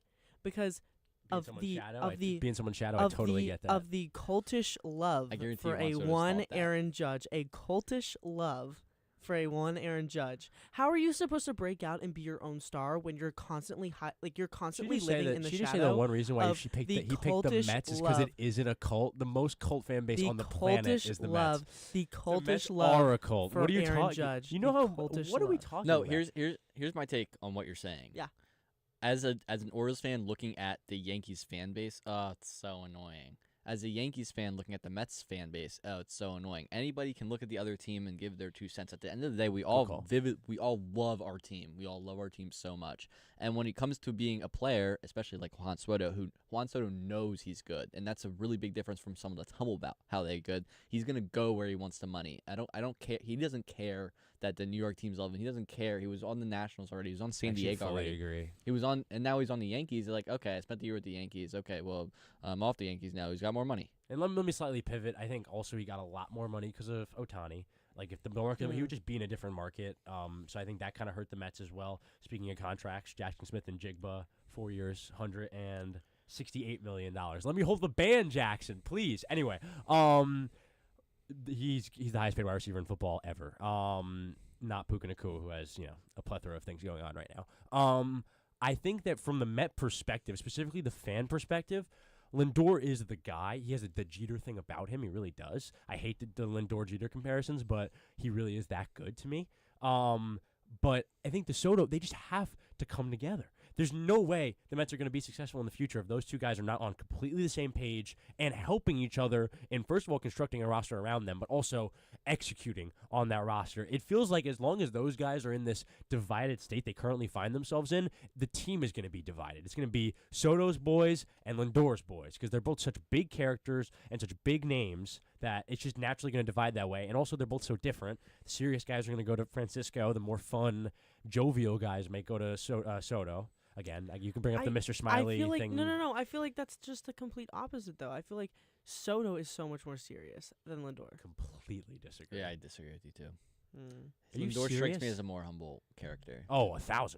Than Soto. Oh, maybe that's where I'm getting it. As I'm thinking, I'm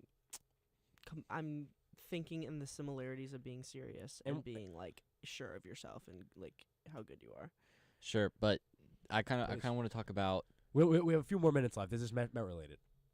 Yeah, it is Met related because it's about Paul Skeens. Oh my God. Just light recap quickly on what happened in the first game. So Paul Skeens gets shelled. He ends up. Let me pull up his numbers for this. It was really bad. 0.2 innings pitched, 4 hits, 5 earned runs, and 2 walks with a strikeout. Nothing like we've ever seen from Paul Skeens before, not even in LSU or in the 3 starts he had in the minors. And we just saw him pitch well in the WBC. We just saw it happen. So well. All of this could have been avoided by O'Neal Cruz. I could pull up O'Neal Cruz numbers. I don't have to. We've all seen his clips. I don't think it all could have been avoided by him. Oh, I think yes, a lot of it could There were have been. 2 fly balls that should have been caught. He chose not to wear sunglasses. This is I mean, all that is his O'Neal fault, yeah. Cruz's And fault. also, when I'm talking to people and they tell me like, "Oh, I didn't see the Met game. Skeens got shelled." It's like, no, he didn't get shelled. Like, no, he just didn't. And if we were watching the game, we could remember that Adam Ottavino, former pitcher for the Braves, was near the dugout and interviewed the manager after this and said we pulled Skeens for pitch count. They would have left Skeens in to finish the inning. This game could have been avoided at all costs. There were 2 errors that go. They don't even count towards Paul Skeens' earned runs now. They're just runs against him. It's O'Neal Cruz's fault. They pulled Skeens for the pitch count. Should have pulled Cruz. That's what I'm saying. I don't know why you start Cruz opening day after his performance in spring training and last year. Yeah.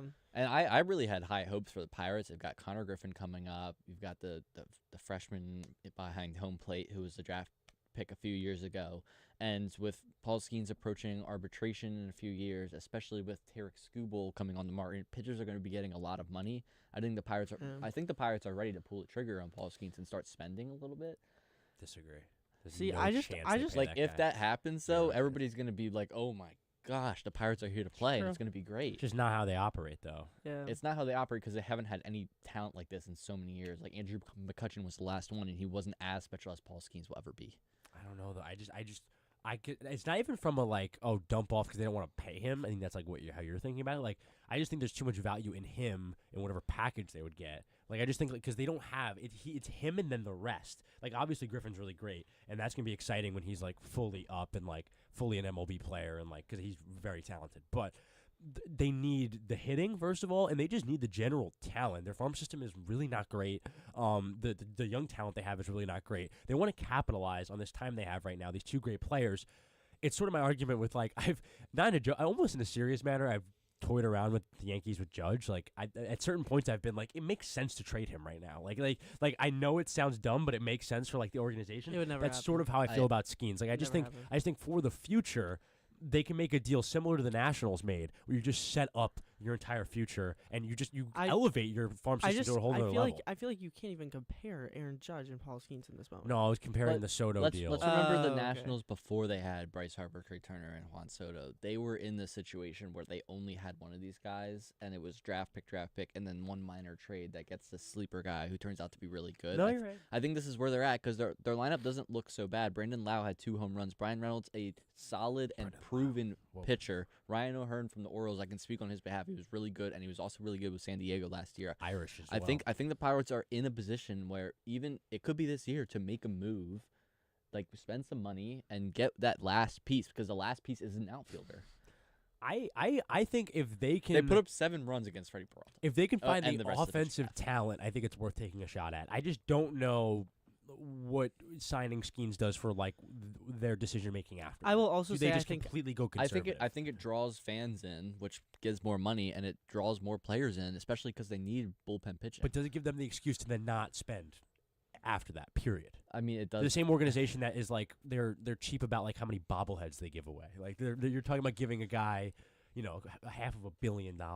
Yeah, but I want to think on the bright side here. And No, I agree. Do you not think I that this agree. pitcher is the difference maker for the mentality No, the you're Pirates right. have? No, you're right. You're right. He is. He's Hall of Fame level, first ballot Hall of Fame level.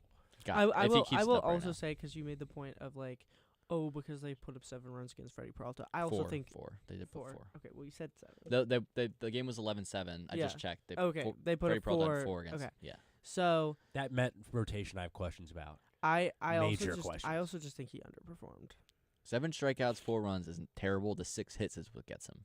Yeah, no, and he I'm watching this and I'm like, what? Like He is didn't going on? I think pitchers fall into 2 categories. You're either a pitch to strike out or you're a pitch to hit pitcher, and trusting your fielding. Obviously, Paul Skeens can't be a pitch to hit pitcher anymore. No. But Freddie Peralta was in between, and you can't do that. And that also, this is another thing, because we have to wrap this up soon. We're a little pressed on time, so I don't think we're going to do a general MLB segment, but we kind of made this one a sort of general MLB segment, so kind of did a nice job of combining those. But one thing I would like to say is the Pirates need to, if they're going to do what you said, I would love it, they have to keep that mentality. A guy like Murakami, who's signing with Chicago, the White Sox, like, that's the kind of guy they need to get. Like, the guys who aren't you don't have to go get Ohtani or Soto, but the guys who are really good that you just have to throw a little cash at, that's all you have to do, just throw a little cash at, they need to change their mentality, because Skeens is not just going to sign this deal. He can't, he obviously is too competitive of a guy to sign this deal and then just become a Pittsburgh legend. Not saying there's anything wrong with that. Like, that's awesome. Mike Trout did.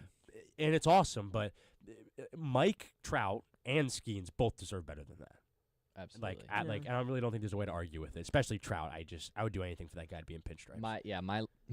Anything, literally wow. anything. And I'm not even gonna think about. I would give away things that would sound very embarrassing over the air. My like gosh, no, okay. just like normal. All right. Anything. What I was gonna say about that is I kind of think Mike Trout knew what kind of organization he was committing to, and he said in multiple interviews, like, I love LA, I love the Angels, I'll never leave this. Yeah. Paul Skeens hasn't said anything like that. He's still very young. Pittsburgh's pretty dope. Maybe Pretty cool I think there. we don't know. Yeah, it's a great Pretty city. cool, yeah. We don't know anything about what that organization is up to yet, because we haven't seen like a really good player like Skeens go through that organization, and I don't want to say get trapped, but nobody's signed with them for long term yet. I mean, it even goes back to Bonds. Like, get rid of him on a second. Like, probably should have had him stick around a little bit as well. Fun stuff, guys. We'll get into one more. We're going to stay in your world. We're going to head to the ice. Talk a little general NHL, local NHL. Things locally in the NHL, it's slightly depressing. I think the guys on Long Island are maybe bringing some light to the situation. But things are not great. What is great is that we'll talk a little hockey, and we'll get into maybe even some contenders heading into playoff time in around a month or so. But stick around for WFUV's One-on-One.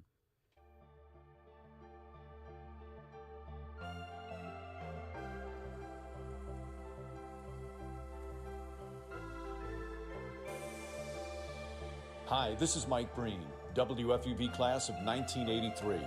WFUV is the flagship station of Fordham Athletics, with live coverage of Fordham football, Fordham men's and women's basketball, in addition to Saturday One-on-One. Stay right here on 90.7 FM for all things WFUV sports.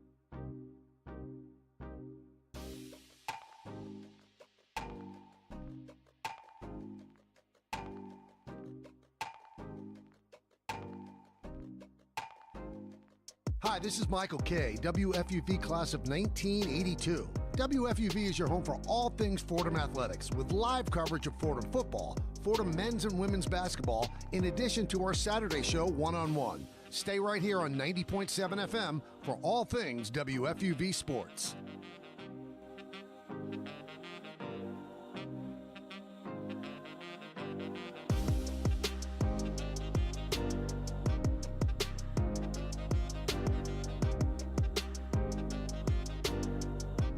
Back here at 101, New York's longest-running sports call-in show.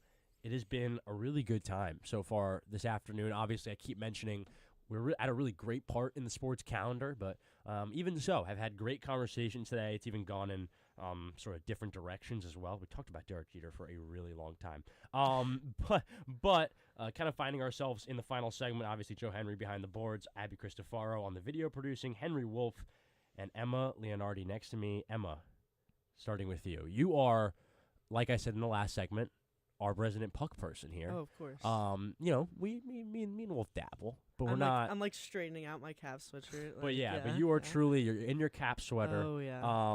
What is, and you've covered Devils as well. You'll be covering Devils. A Blackhawks game, when is that? That's tomorrow. Tomorrow. Night. That'll be Shameless exciting. plug. Some Connor Bedard versus Jack Hughes action will be very Yes, exciting. Two of the most exciting young players in America.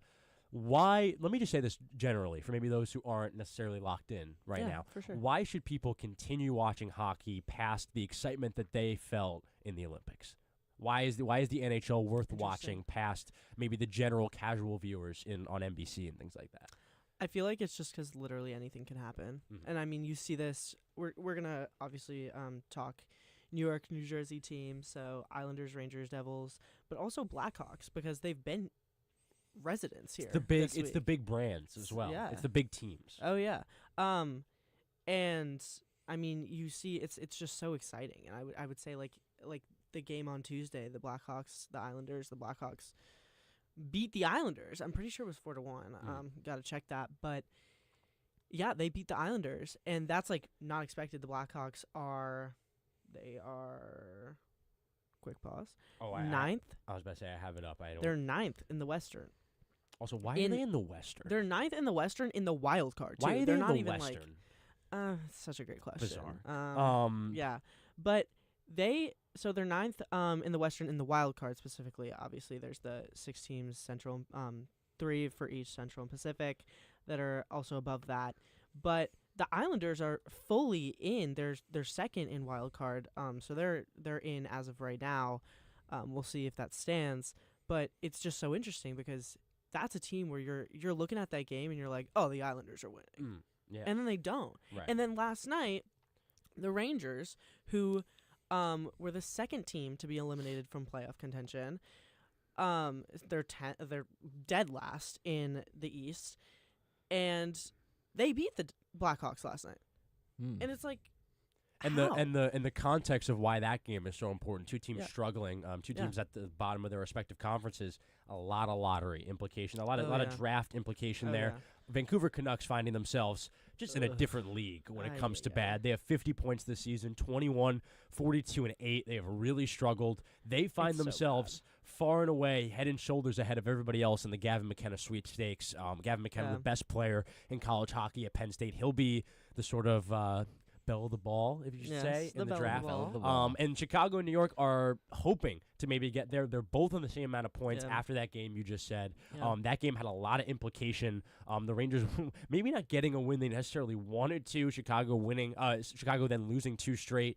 And aside from Vancouver, I think those two teams are kind of who are competing for maybe getting as close as you can, because both of those teams in firm rebuilds. Yeah, it's kind of like, honestly, sad that the Canucks are so bad. Right. Not even because they're so bad, and like, sorry Canucks fans. I don't think that there's anyone watching who's a Canucks fan. Like, I don't personally know people any live Canucks in fan. Vancouver. It's a fantastic place. It is a fantastic place. Apparently not for hockey, but well, at least right now. But I would love to see a team with Connor Bedard and Gavin McKenna on it. That would be electric.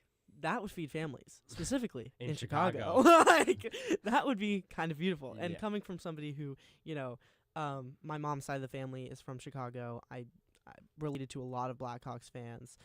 It would just be electric for them. So, but I mean, it feels like he's probably going to Vancouver, it's sad again. As I was saying, it's sad not only for fans, but also I just feel like he's gonna go to Vancouver and he's gonna be like there, and it's just gonna be him. And let me give, because it's different than other sports. Let me give the odds. The odds for the first overall pick, the first team in the lottery has a 25.5% chance at the first pick. Then that then drops dramatically to 13.5 in the second, and then that drops even further to 11.5, 9.5. It goes down the list. But the point I'm making may be something that the NBA might have to look into. If you have that, if you are the worst team in the league far and away, you have a 1 in 4 chance, a higher than 1 in 4 chance, 25.5% at getting the first overall pick. So a lot of value in finding yourself at the bottom of the lottery. I mean, you even can kind of attest to that with your complaints talking about NBA earlier. Yeah, I think the lottery is put in place to avoid tanking, and maybe it's harder to tank in hockey just because it's a little more low scoring. Just putting in guys that you just, it's not putting your team in a competitive But it's also spot. it's putting in young guys to get reps at the same time, which is helpful. The term is not tanking, it's rebuilding, I would say. Right. Got it. And rebuilding, it has its fans, it has its enemies, but I would personally say I hate it because I'm like, why would you not just continue to try? Like, why would you just give up and be like, no, we're going to focus on next year, just the same as tanking? But, that's neither here nor there. And there are people who like it. Let me shout out sort of the poor place the Devils find themselves in, because unlike the Rangers or unlike maybe other teams competing, they're not only not at the top, not competing, they're not also at the bottom in a rebuilding perspective. They find themselves with a lot of players that they're paying a lot of money, and they're still the 12th worst record in the NHL. They're 5 games above 500, but also don't really seem to be in a very competitive place when looking at the contenders around the league. It's really just like I feel sorry for Tucker Austin, to be honest. Also, the East is loaded. And by the Abby way. Cristofaro, both Devils fans. The East is loaded. It's a lot closer than the West. They're 7th in the wild card, and they're above 500 by like multiple games, by 5 games. That's like bananas. And they're right behind the Caps. Yeah. So I mean, I think it's just hard for one player to carry a team in hockey. Oh yeah, and that's why I'm like, I especially when you don't have want 2 Gavin or McKenna 3. to go to the Canucks because I'm like, he's just gonna carry that team, and like especially with Quinn Hughes gone now, I'm like, dude. Yeah, it's and even if you don't, if there's no opportunity to have short-term or even long-term success, it's tough to get excited about that. And especially with everything that's gone on with him, I feel like I want him to see that short-term success as well as long-term. But I want him to be like to come into the league and be like, I'm here. It's hard with so many teams too. Oh, like yeah.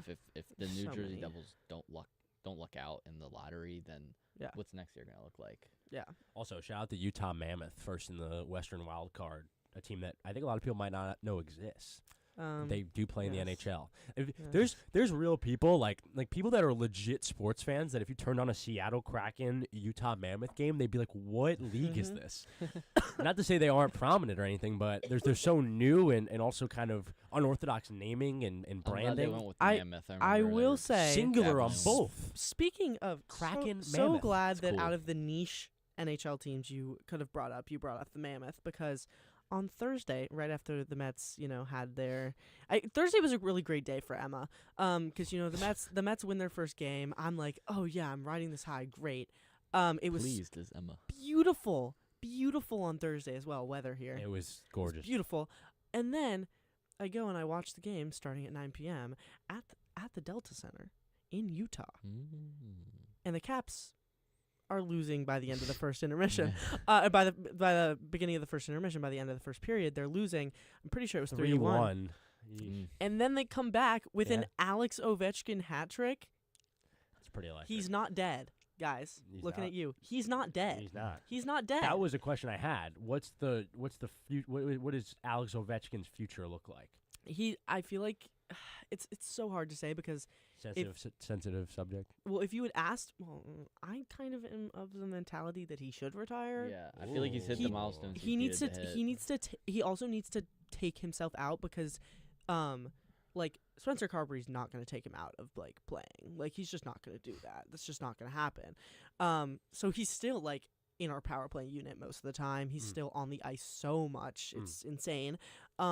And aside from that game, you're like watching him and you're like, who is this old man? He looks like a grandpa.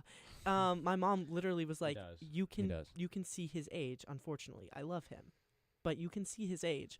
I don't think he's retiring the end of this season. I feel like that would have been announced already, especially because then like you get fans who are like, oh, I want to see his last game, especially if you're not looking. I mean, we're not necessarily eliminated from playoff contention, but at the same time, it's not like I'm fairly confident I can say for about 80% with about 80% certainty that we're not making the playoffs this year. If he was retiring this year and we like knew that pretty much 80%, you would already know because he would want to do his little farewell tour with the fans, Right. especially because he is like homegrown in DC. That is a DC Russian man. So we talked about this a little earlier before the show about like the difference between Baltimore and DC. Oh yeah. But Baltimore just doesn't have hockey. Yeah. And not a lot of Baltimoreans are hockey people, hockey fans. It is a very particular kind of fan. But when it comes to hockey, I've always supported the Caps, and I've always known Ovechkin is like he is the heart. Why and have you soul. supported the Caps? You live in Baltimore. Those are two completely different places. Well, we don't have a hockey. They don't team. have a hockey team, Right, We but also I don't have a remember being on the basketball exact team. opposite side of this argument before, saying that if one has a team and one doesn't, that they would be a fan of them, and you were like, no, they're completely different places. They're really far away from. That's each what I'm saying. Like I'm not a lot of Baltimore people are hockey fans. But you being a we don't Capital have a fan team. is the same thing as someone being a Wizard fan. I near wouldn't. you. I couldn't even call myself a Capitals fan. And I wouldn't even. But if they were good and stuff, I people mean, you would no, care. and I brought this up before, Chris. Really? Chris, it's just hockey. Hockey wasn't a part of and my I brought Baltimore this, experience. and I Yes, brought. fair. I I don't brought think it's this. a part of many people's Baltimore experience. I brought this up before. Not many people in DC are Wizards fans. That's not a good comparison because nobody likes the Wizards. Who likes the respectfully. Wizards? Nobody. Oh, just they have Just no nobody. fans. Okay. No, they definitely. Diehard basketball fans that live in DC. Diehard basketball fans that live in DC are Wizards fans. Everybody else, our sport is hockey because of the Caps and because of Ovechkin. That is our sport. Like, I get to be a don't Knicks know. fan because I came to college here. Yeah, I don't know many. Like, I don't honestly know many Commanders fans. A lot of people in DC are fans of like NFL teams from all over the country. And I told you. Same with basketball. Same with like honestly, kind of same with baseball. Baseball is a close second, I would say. Like there are a lot of people who are diehard Nats fans, especially after Juan Soto and that. Yeah. World Series. Beautiful. Yeah. But I would still say that the Caps are like that's our. Especially, I think it would have been different if Soto stayed. I think it would have been different. But because Ovechkin, like, stayed after we won the Stanley Cup and everything, and he drafted him, like, in 2005, my birth year, actually, we drafted him. And, like he's our boy. He's our guy. He's our boy. Do you have a favorite Capital moment? Can I give one? You can. My favorite I Ranger definitely moment have of my one. childhood involves the Capitals. Interesting. Okay, go ahead. Derek Stepan, Game 7, overtime. Okay. Over Holtby's shoulder. Garden explodes. I was in my bedroom, down 3-1 on the Capitals, came back, beat them, then lost to the Lightning in the next round. But that literally my favorite Ranger moment involves. Also, the same thing happened with the Penguins a few years ago. I have way more of a disdain for Crosby than I do for Ovechkin. I kind of have a love for Ovechkin and kind of an adamant disdain for Crosby. For some reason, whenever I'd play like the NHL games on my Xbox, it was always the Penguins that came up for me and said like that's the team I've always known to be decent is the Penguins. Yeah. It's so random. But I will say my favorite Caps moment it's recent, very recent. Specifically last April. There was a game against the Canadiens and I need to find So Ryan Leonard and Hudson, I'm so sorry, I don't know his first name, but he's on the Canadiens, and they played together in college. I'm pretty sure they played together on some sort of U.S. team before they both were in the NHL. There's like this huge fight going on between the Caps and the Canadiens. It's going into the bench. Like the refs are being pulled over. Like they're all in the bench. Like it's this huge fight. And Leonard and Hudson are standing back, opposite teams, mind you, standing back, holding hands and watching. And that was just like so beautiful for me. And I saw a comment that said they both needed to find a trusted adult. My girlfriend's indoctrinated me. I hear Hudson and I hear hockey, and I'm not thinking about the NHL. Unfortunately, interesting. Hudson Williams, too hot to handle. Or not too hot to handle. Heated Heated rivalry. Are you not locked in? No, I am locked in. I was about to say. You looked at me like you didn't know. Look, I thought you were gonna get like excited about it. You were just staring at me. this is the only thing I'll say about Hugh rivalry because Go on. No, this is the only Love thing. it. If you have a hot take, it'd be so awesome. It's not that it's a hot take necessarily. I feel like it's a pretty Pun intended. I didn't like that. As a not even just as a Cavs fan, but as somebody who's a fan of hockey as a sport, I liked the show as a love story. Yeah, same thing with Ted Lasso. I love soccer. Soccer's bad. Okay. No? Not All right, not a let's good stick take. with hockey. Let's stick with hockey. No, but I'm just saying, like the sporting in the show, the playing of sport in No, the no, show no. is poor. But No. It wasn't even that Oh, bad in okay. the show. I just don't like that the sport was used as a plot device. Okay. And because the entire book, and not many people know that. Well, not many people who are like hockey fans know. Actually, you two definitely know. Go don't on. know this, listeners. Maybe you do know this. The book was based off of Alexander Ovechkin and Sidney Crosby. Is it? What? That makes sense. Yep. They're both, rivals in the public eye. Yeah. That makes sense. One of That's them's what it's based Russian, off one of. of them's, Canadian. Canadian. Yeah. And then obviously they tweak a few things. So. Well, They tweaked the teams, obviously. and like all the, other stuff. but well, For yes. love.